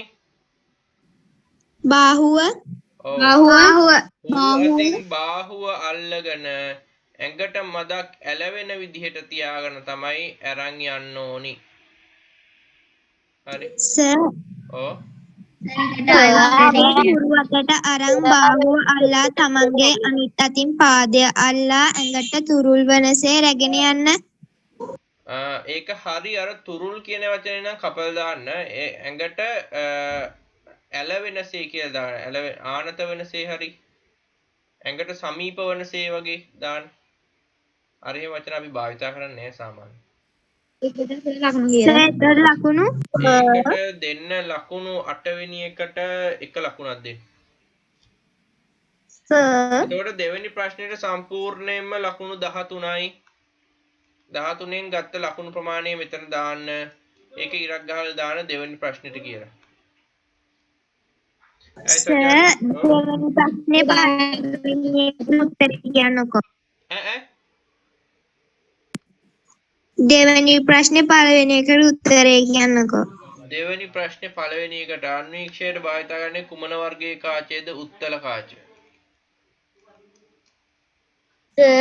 දෙවෙනි මේ අරගේ 7 වෙනි ප්‍රශ්නෙට එක් අතකින් බාහුවද අනිත් අතේ පාදය දාලා ඇඟට මදක් ඇලෙන සුළු විදියට රැගෙන යාම කිව්වා ඒක වැරදි.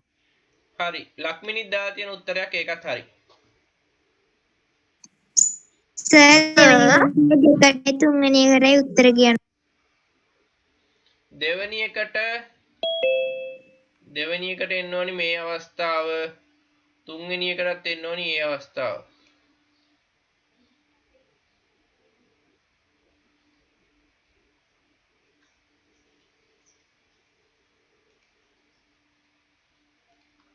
හරි. ඊගාට තුන්වෙනි ප්‍රශ්නය. පොළොව මට්ටම සිට ඉහළට යන විට වායු ගෝලයේ එක් එක් ස්තරවල උෂ්ණත්වය වෙනස් වන ආකාරය පහත රූපයේ දැක්වේ. A හා B ස්තර අතරින් ස්තර ගෝලය හා පරිවර්තී ගෝලය වෙන් කර ලියා ගන්න. A හා B ස්තර අතරින් කොයිකද ස්තර ගෝලය?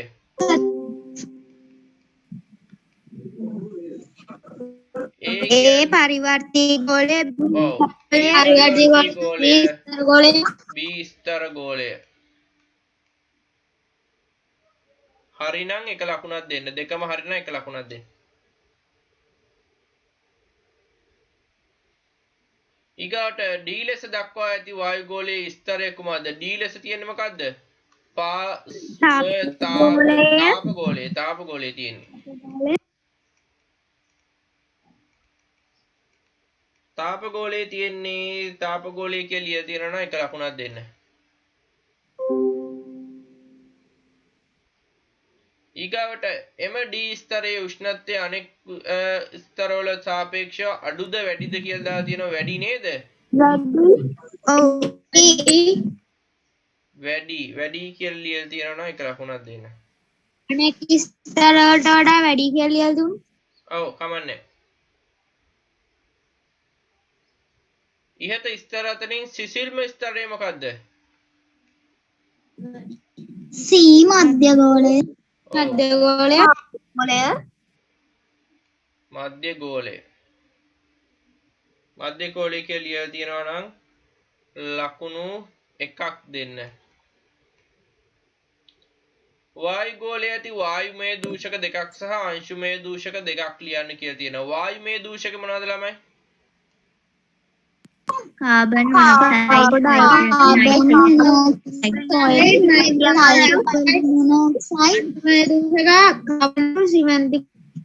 නෑ කාබන් කුඩු සිමෙන්ති කුඩු වෙන්න බෑ වායුමය දූෂක වලට.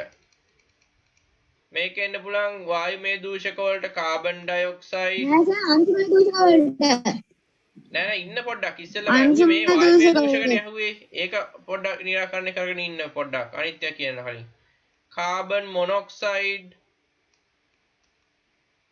ඊගාවට නයිට්‍රජන් ඩයොක්සයිඩ්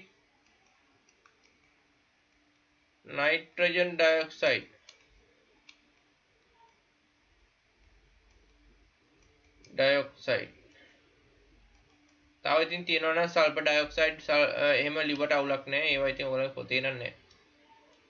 ඊගාවට අංශුමය දූෂක වලට එන්න පුළුවන් මොනවද? සිමෙන්ති කුඩු කෘමිනාශක බිඳිති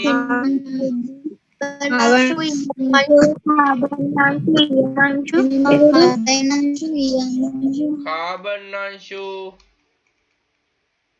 තව මොකද ඔයාලා අංශු වර්ගයක් කිව්වේ? ඊයම් අංශු නොදැවුණු ඉන්ධන බිඳිති හරි. ඊගාවට ඇස්බෙස්ටෝස් කුඩු හරි. දුහුවිලි අංශු හරි. කොහොම හරි සිමෙන්ති කුඩුත් හරි. වායුමය දූෂක දෙකයි අංශුමය දූෂක දෙකයි හරියට ලියලා තියෙනවා නම් ලකුණු දෙකක් දෙන්න.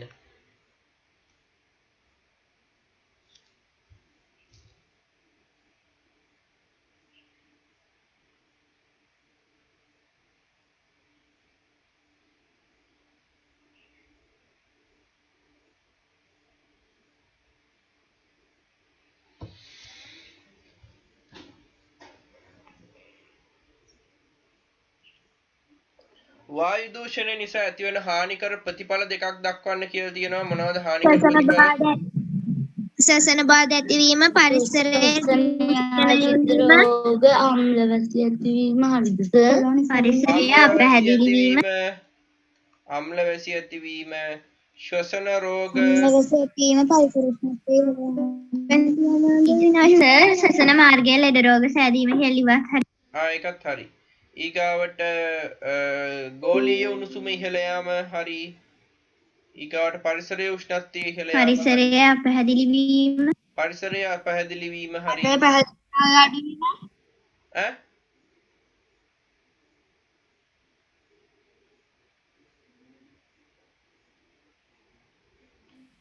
පොළව නිසරු වීම. පොළව නිසරු වීම. පොළව නෙවෙයි වායු ගෝලයේ දූෂණය වෙන්නේ මේක. මොකක්ද දිනර?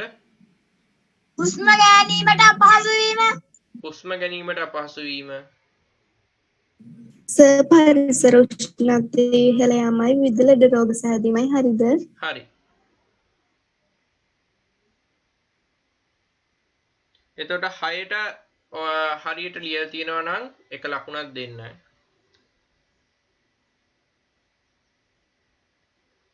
මෙතෙන්ට ලකුණු දෙකක් දෙන්න කිව්වේ. මම එතන ලකුණු ටික දාගෙන යන්නම්. මෙතන 1 1 1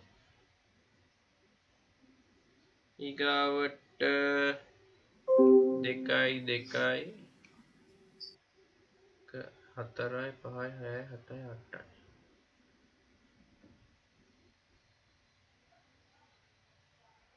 හතරවැනි එකට ලකුණු කීයද? ඉන්න පොඩ්ඩක් පුතා. සර් හයවැනි එක ලකුණු කීයද? පොඩ්ඩක් ඉන්න. ඊගාවට ඉන්න මම ආපහු දාන්න ලකුණු ටික.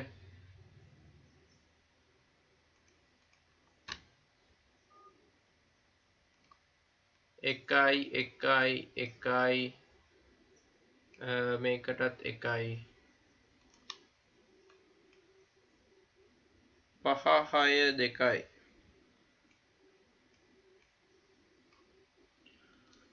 හත්වෙනි ශ්‍රේණියේ සර් හතකට තියෙනවා ඔකටත් ඔව් හත්වෙනි ශ්‍රේණියේ සිසුවෙකු ලෙස වායු දූෂණය අවම කිරීමට ඔබට ගත හැකි කාර්යයන් මොනවද ගන්න පුළුවන් කාර්යයන්? පරිසර බැහැර නොකර ප්‍රසිද්ධීකරණය වනාන්තර ආරක්ෂා කිරීම, ෆොසිල් ඉන්ධන භාවිතය අවම කිරීම, වැළකීම, ගස්වැල් විනාශ කර නොදමා ගස්වැල් හිටවීම,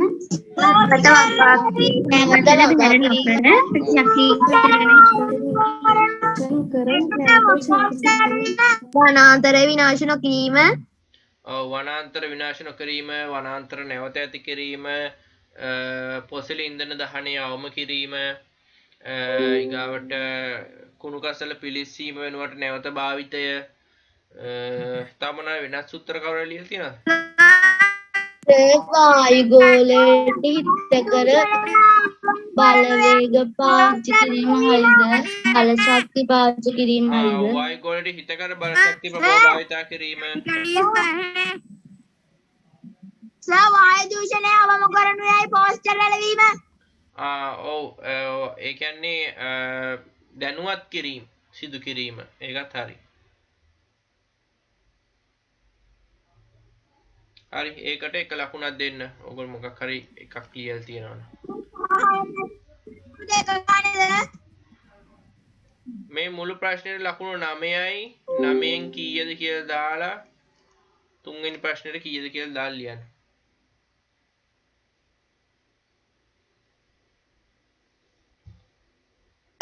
තුන්වෙනි ප්‍රශ්නෙට ලකුණු කීයද? ඒක තමයි මේ දාලා තියෙන්නේ අනේ පේන්නේ නැද්ද? ලකුණු 9යි.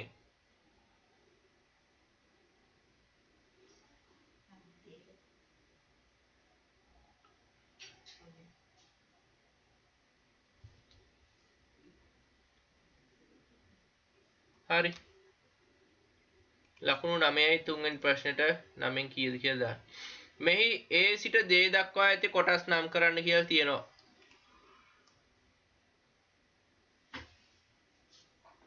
මං කියන්නම් හරිනම් හරි දාගන්න වැරදි නම් වැරදි දාගන්න. A කියන්නේ පත්‍රය.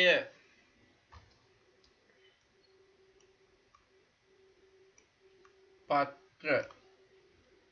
B කියන්නේ පුෂ්ප.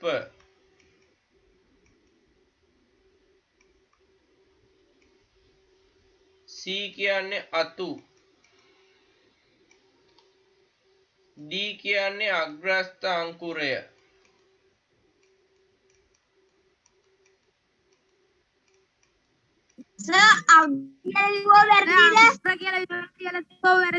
මොකක් කියලාද? අග්‍රය කියලා ලිව්වා වැරදි. බෑ අග්‍රය කියලා දීපො බෑ. අංකුර කියලා විතරක් තියලා තිබ්බා. අංකුරත් බෑ. අංකුර වර්ග දෙකක් තියෙනවා. පාර්ශ්වික අංකුරයි අග්‍රස්ත අංකුරයි දෙකක්. අග්‍රස්ත අංකුරේ තියෙන්න ඕනේ. මේක අල මොකද මේ කෑ ගහන්නේ ඔය මයික් එක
හරි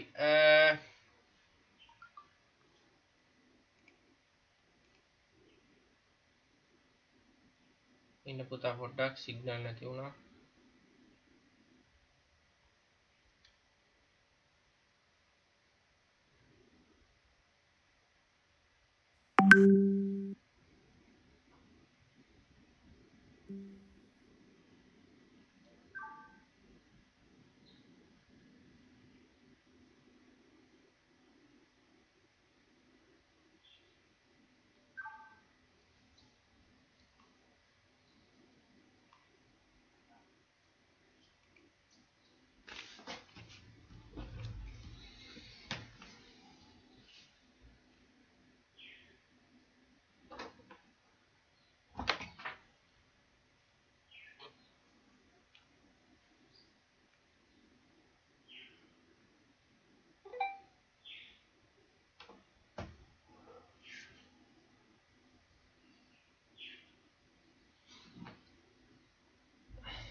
හරිනේ. මේකේ ලියන්න. මාව ඇහෙනව නේද පුතා? එනවා සර්. හරි. මේක අග්‍රස්ත අංකුරය මං කිව්වා. අග්‍රස්ත අංකුරය කට්ටියටම සිග්නල් නැති වෙලා ගියානේ. ඔව් සර්. අග්‍රස්ත අංකුරය ඊගාට මේක ඵල. හරි. ඒක ඵල.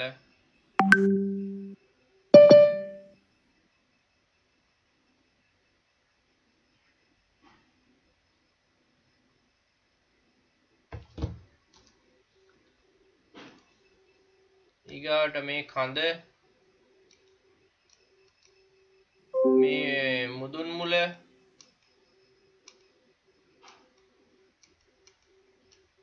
මේ පාර්ශ්වික මුල්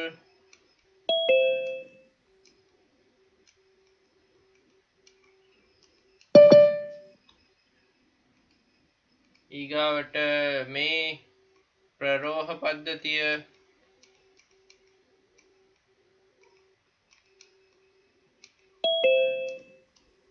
මේ මූල පද්ධතිය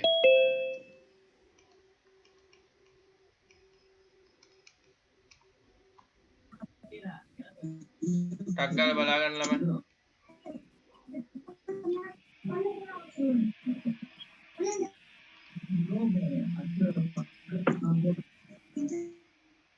කට්ටියටම සිග්නල් නැති වෙලා ගියා ඉතරේ කීප දෙනයි බේරුනේ.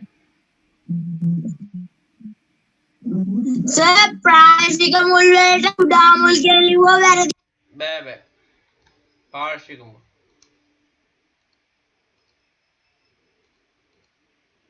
සර් ඒකට ලකුණු. මේකට ලකුණු දෙන්න මේ විදිහට සර් ශාඛා මුල් කියලා ලියලා තිබ්බොත් ශාඛා මුල්.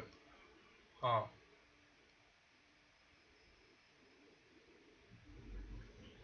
හතරේ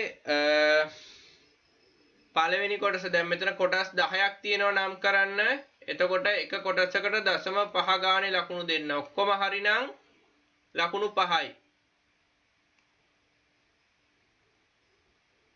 අඩු වෙන ගානට ලකුණු 0.5 ගානේ අඩු කරන්න. හරි. මෙහි A සිට නම් කර ඇති කොටසට වෙනම මැදෙහි කොටසක් නම් කරන්න කියලා තියෙනවා. A ලෙස නම් කරලා තියෙන්නේ මොකද්ද? පත්‍රයනේ. පත්‍රය නම් කරලා තියෙන්නේ. පත්‍රය. ඔව්. පත්‍ර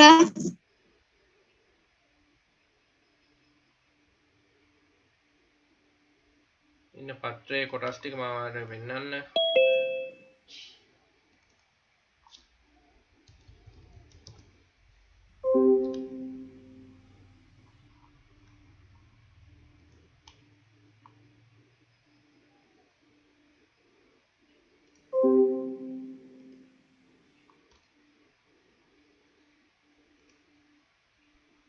මෙන්න තියෙනවා පත්‍රයේ කොටස් ටික. හරියට ඔයන් ඕනෙම හතරක් නම් කරලා තියෙනවා නම් ලකුණු දෙකක් දෙන්න. 0.5 ගානේ දෙන්න ඒකටත්. සර් දෙකක් තිබ්බත් ඈ තුනක් නම් කරලා තිබ්බත් 1.5යි.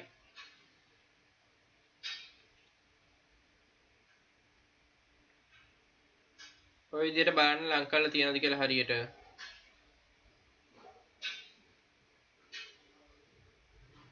එම ඒ කොටසින් සිදුවන ප්‍රධාන කාර්යය කුමක්ද? කුමක්ද ළමයි?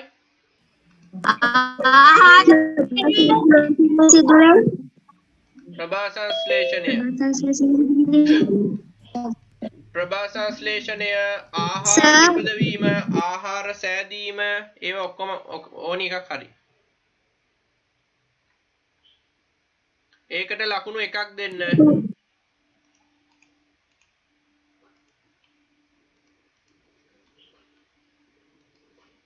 මේකට ලකුණු ලකුණු එකක් දෙන්න. මෙතෙන්ට 2යි. මෙතෙන්ට 5යි. එම කාර්ය සඳහා යොදා ගන්නා අමුද්‍රව්‍ය යොදා ගන්නවා කාබන් ඩයොක්සයිඩ්, ජලය යොදා ගන්නවා. කාබන් ඩයොක්සයිඩ් ජලය මේ දෙක තියෙන්න ඕනේ. කාබන් ඩයොක්සයිඩ් සහ ජලය. අමුද්‍රව්‍යයක් නෙමෙයි සූර්ය ශක්තිය කියලා කියන්නේ ශක්ති ප්‍රභවය. හරි. අමුද්‍රව්‍ය. ඒ දෙකම ලියලා තියෙනවා නම් එකක් දෙන්න ලකුණු. එකක් ලියලා තියෙනවා නම් 0.5යි. මේ දෙකම ලියලා නැත්නම් 0යි.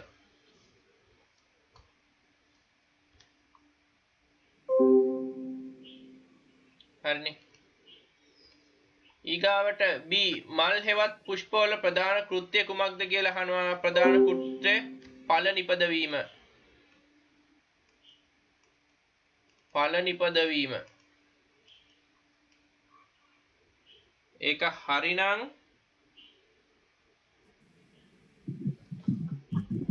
ගෙඩි හා පළ හට ගැනීමයි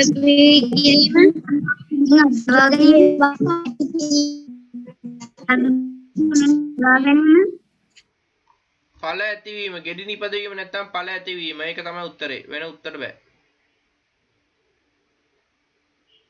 දෙක සෑම පුෂ්පයකම ප්‍රධාන කොටස් තුනක් ඇත. මේ කොටස් තුන මොනවද? මණිපත්‍ර,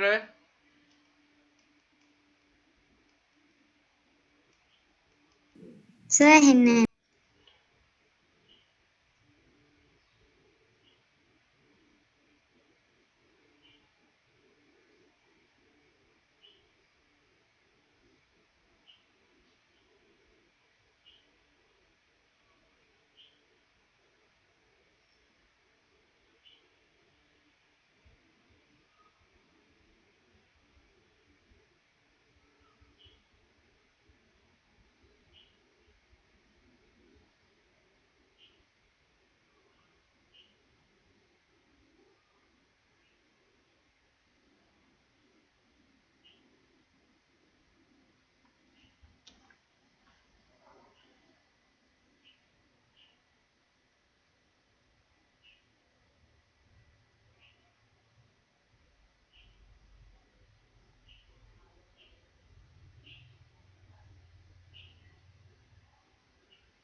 කොටස් තුන තමයි මණිපත්‍ර, ඊගාවට දලපත්‍ර, ඊගාවට ජායාංගය සහ පළවෙනි පළවෙනි ප්‍රශ්නෙට උත්තරේ ඵල නිපදවීම. පළවෙනි එකට ලකුණු 1යි, දෙවෙනි එකට 1යි. මේ තුනම ලියලා තියෙනවා නම් තමයි ලකුණු 1 දෙන්නේ, නැත්නම් 0යි. පුමාංගයේ ප්‍රධාන කෘත්‍ය පරාග නිපදවීම. පළ ඇතිවීම හරිද? පළ ඇතිවීම හරිද? අර පළවෙනි එකේ හරි. 4 පුෂ්පයක ජායාංගයේ සිරස් කඩක් ඇඳ කොටස් 3ක් නම් කරන්න කියලා තියෙනවා.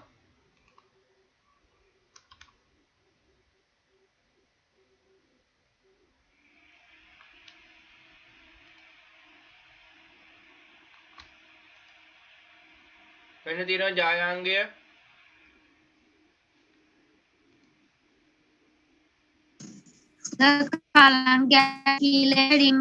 නම් කරා.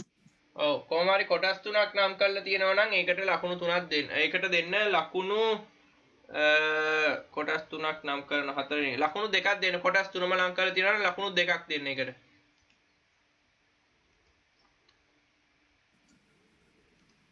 සර් තුන්වෙනි එකට කලිනිකයි දාන්නකො සර්. අනේ මේවා ටික අනේ එකපාර බලා ගන්නකෝ අනේ. මෙන්න කලින් එක ආයෙ දානවා. ඉක්මන් කරන්න අද දවස් ඇතුළත මේක ඉවරයක් කරන්න ඕනේ. තව විනාඩි 10යි තියෙන්නේ.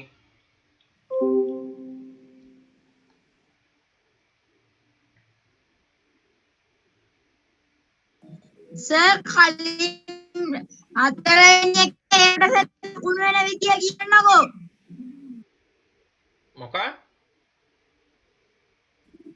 හතරවෙනි ප්‍රශ්නේ ඒ කොටස ලකුණු වෙන විදිය අයියනේ කියන්නකෝ. දැම්මේ ඉන්න මම මේක කරලා වෙලා ආය දාන්න. ජලයෙන් ව්‍යාප්ත වන පළ හා බීජ වල ඇති ලක්ෂණයක් ලියන්න කියනවා. කෙඳි සහිත වායු රඳන ව්‍යුහ තිබීම ඉන්න කියන්න එපා මම කියන්නම්. ඊගාවට සැහැල්ලු බීජ සැහැල්ලු වීම ඒ වගේ ඒවා ලියලා තියෙනවා නම් ඒකට දෙන්න ලකුණු එකක්. මේ ටික දාගන්න ඉස්සෙල්ලා ආය අහන්න එපා මේවට ලකුණු කොහොමද තියෙන්නේ කියලා. කියන වෙලාවේ බලා ගන්න.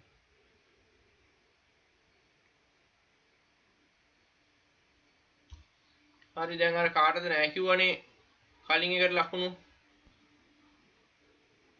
ආය අහන්න එපා ළමයි දැන් පොඩි ළමයි නෙමෙයිනේ පළවෙනි එකේ මේ ඔක්කොටම හරින එකකට ලකුණු 0.5 ගානේ 10ක් තියෙනවා 5යි ලකුණු භාගේ ගානේ දෙන්න ඊගාවට දෙවෙනි එකේ ඒකට ලකුණු 0.5 ගානේ දෙන්න භාගේ ගානේ දෙන්න ලකුණු 2යි එතෙන්ට B එකට ලකුණු 1යි C එකට ලකුණු 1යි එහෙම දෙන්නේ මෙතන කොටස් 4ම තියෙනවා නම් තමයි ලකුණු 2 දෙන්නේ. මෙතන කොටස් 10ම හරි නම් තමයි ලකුණු 5 දෙන්නේ. නැත්නම් අඩු වෙනවා. ලකුණු භාගේ ගානේ එකකට අඩු වෙනවා. හරි එතකොට මේ මුළු ප්‍රශ්නෙටම ලකුණු 15යි. 15න් කීයද කියලා දාලා දාන්න 4 වෙනි ප්‍රශ්නෙට කියලා. ඉක්මන් කරන්න ළමයි.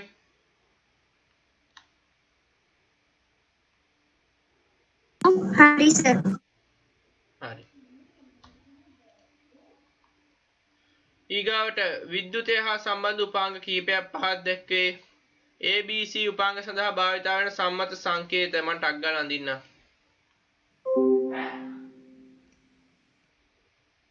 ඒ වලට භාවිත වෙන සම්මත සංකේතය මේවා නැත්තම් වැරදි ඈ. මෙන්න ඒකේ සම්මත සංකේතය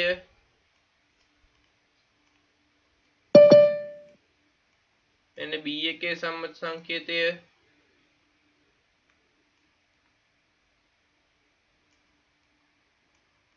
මෙන්න C එකේ සම්මත සංකේතය. ඔය තුනම තියෙනවා නම්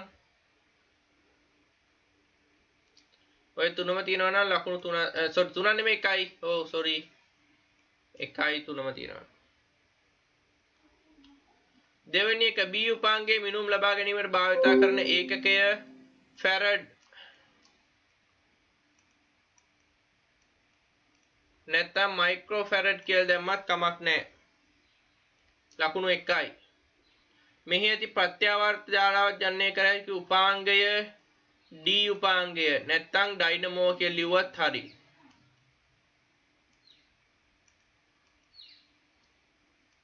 ඩයිනමෝ ඒකට ලකුණු 1යි. එම ධාරාව කාලයත් සමග විචලනය වෙන ප්‍රස්ථාරයේ එන්න ඕනි මෙන්න මේ. ඒකට ආයලා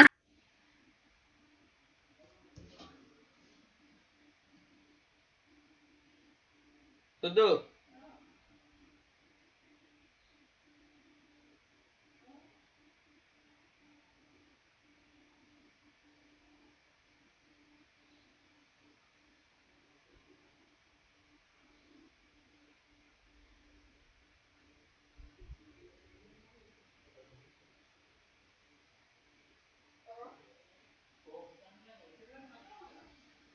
ෆෝන් එකේ වන්ද හවුස් පන්ති ඔව්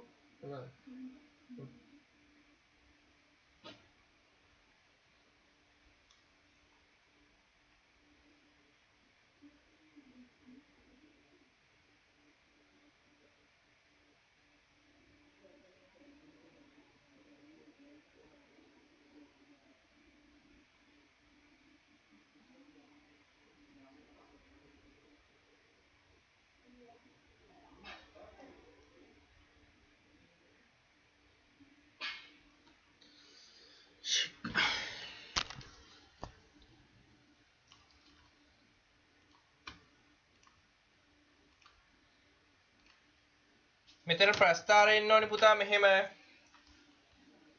ප්‍රස්ථාරය මම අදින්න ඔයගලන්ට මාව ඇහෙනව නේද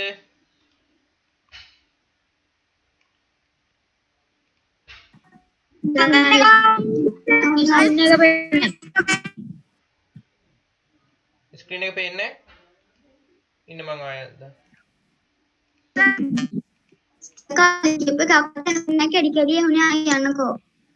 මෙහෙමයි මේක එන්න ඕනි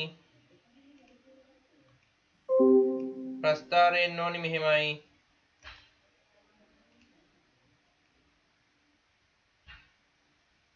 ඔන්නෝම ඇදලා තියෙනවා නම් හරි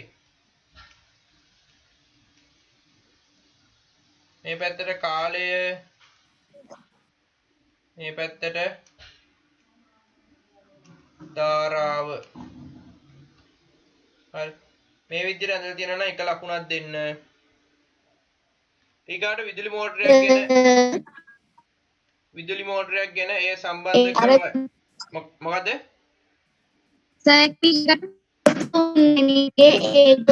ඒකේ උත්තරනක හුන්නෑස මේකට එන්නේ D ඩයිනමෝ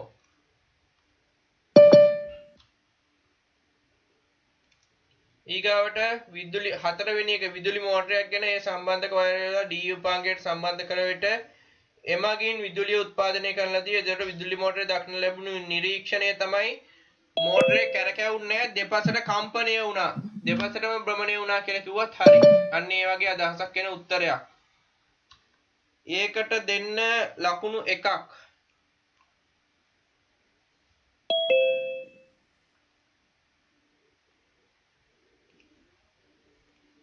හරි. සර් ඔව්.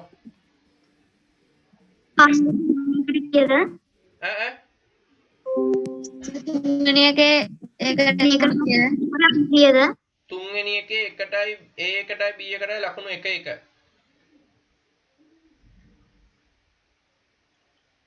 ඊට පස්සේ ස්ථිති විද්‍යුත් ආරෝපණ වර්ග දෙක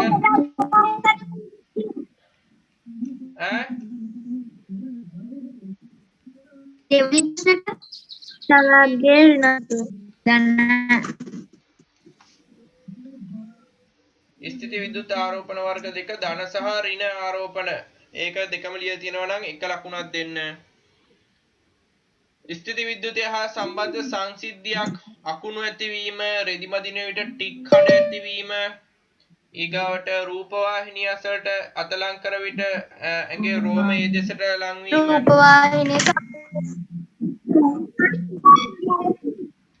ඒ වගේ කුමක් හෝ එකක් ලියලා තියෙනවා නම් ලකුණු එකක් දෙන්න. ඊගාට ස්ථිති විද්‍යුතයේ ප්‍රයෝජනයට ගන්නා අවස්ථාවක් විද්‍යුත් උපකරණවල ඡායා පිටපත් යන්ත්‍රවල ඒ මොකක් හරි ලියලා තියෙනවා නම් එක ලකුණක් දෙන්න. මෙතන ඒකේ සංසිද්ධියක් විස්තර කරන්න කියලා තියෙනවානේ. කමන්නේ පුතේ එච්චර විස්තර කරන්න අවශ්‍ය නැහැ. විජාතීය ආරෝපණ ආකර්ෂණය වෙන අතර සජාතීය ආරෝපණ විකර්ෂණය වෙන. තුන්වෙනි එකේ උත්තරේ මොකක්ද?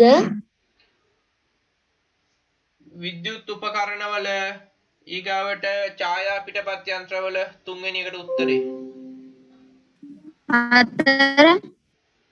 4 තමයි මේ දීලා තියෙන්නේ විජාතීය මෙතෙන්ට එන්න ඕනේ විජාතීය කියලා මෙතෙන්ට එන්න ඕනේ සජාතීය කියලා.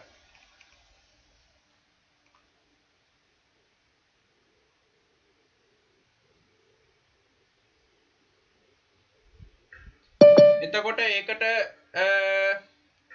දෙන්නේ ලකුණු 10න් කීයද කියලා ලියලා පස්වෙනි ප්‍රශ්නෙට ලියන්න හදාගන්න.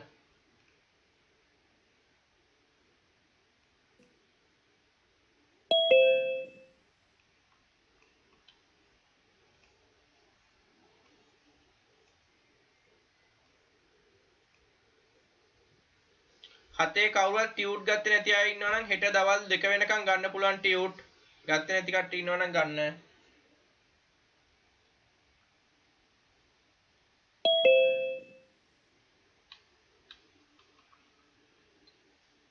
හරි. දැන් ඔක්කොම හරි නේද? දැන් ඕගොල්ලෝ පැත්තකින් මේක යටින් ලියන්න. හරි. මේක යටින් ලියන්න මෙහෙම. පළවෙනි ප්‍රශ්නෙට ලකුණු කීයද? දෙවෙනි ප්‍රශ්නෙට ලකුණු කීයද? තුන්වෙනි ප්‍රශ්නෙට ලකුණු කීයද? හතරවෙනි ප්‍රශ්නේ ලකුණු කීයද? පස්වෙනි ප්‍රශ්නේ ලකුණු කීයද කියලා ඉක්මනට ලියන්න බෑ. ලියලා එකතු කරන්න. සර් ඔව්. අන්තිම ප්‍රශ්න ජාතියේ ඒක කොච්චරක් දෙනවද ලකුණු? ඒ දෙකම හරිනම් ලකුණු දෙකක් දෙන්න.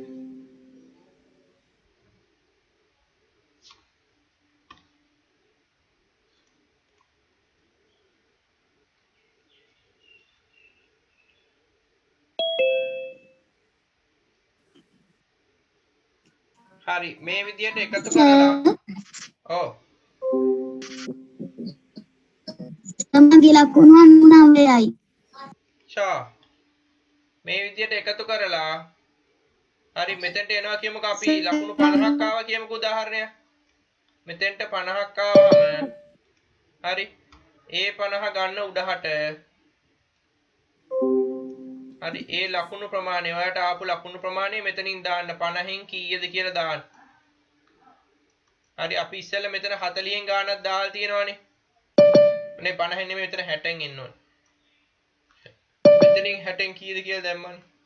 ඒ දෙක එකතු කළා 100න් කීයද කියලා දාන්න. 90ට වැඩිපුර තියෙන කට්ටිය 90ට වැඩි ලකුණු තියෙන කට්ටිය මට මයික් එක ඔන් කරලා කියන්න. මම තියෙන 99යි හිමාෂා. හිමාෂා 99යි.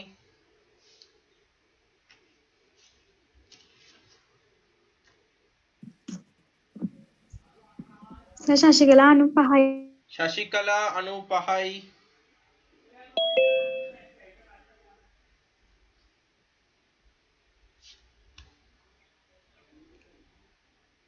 සර් 94යි. ඒෂාන් 94යි.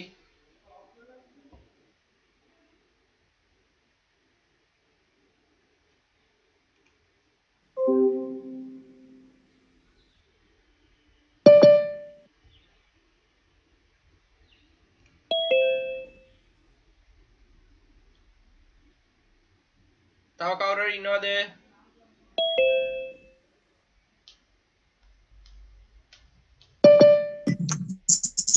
සර් ඔව් තැන් වල කැඩි ඇහුනේ ලකුණු බලාගෙන හරි මේ රෙකෝඩ් එක බලලා සර් ලකුණු එවන්න. හා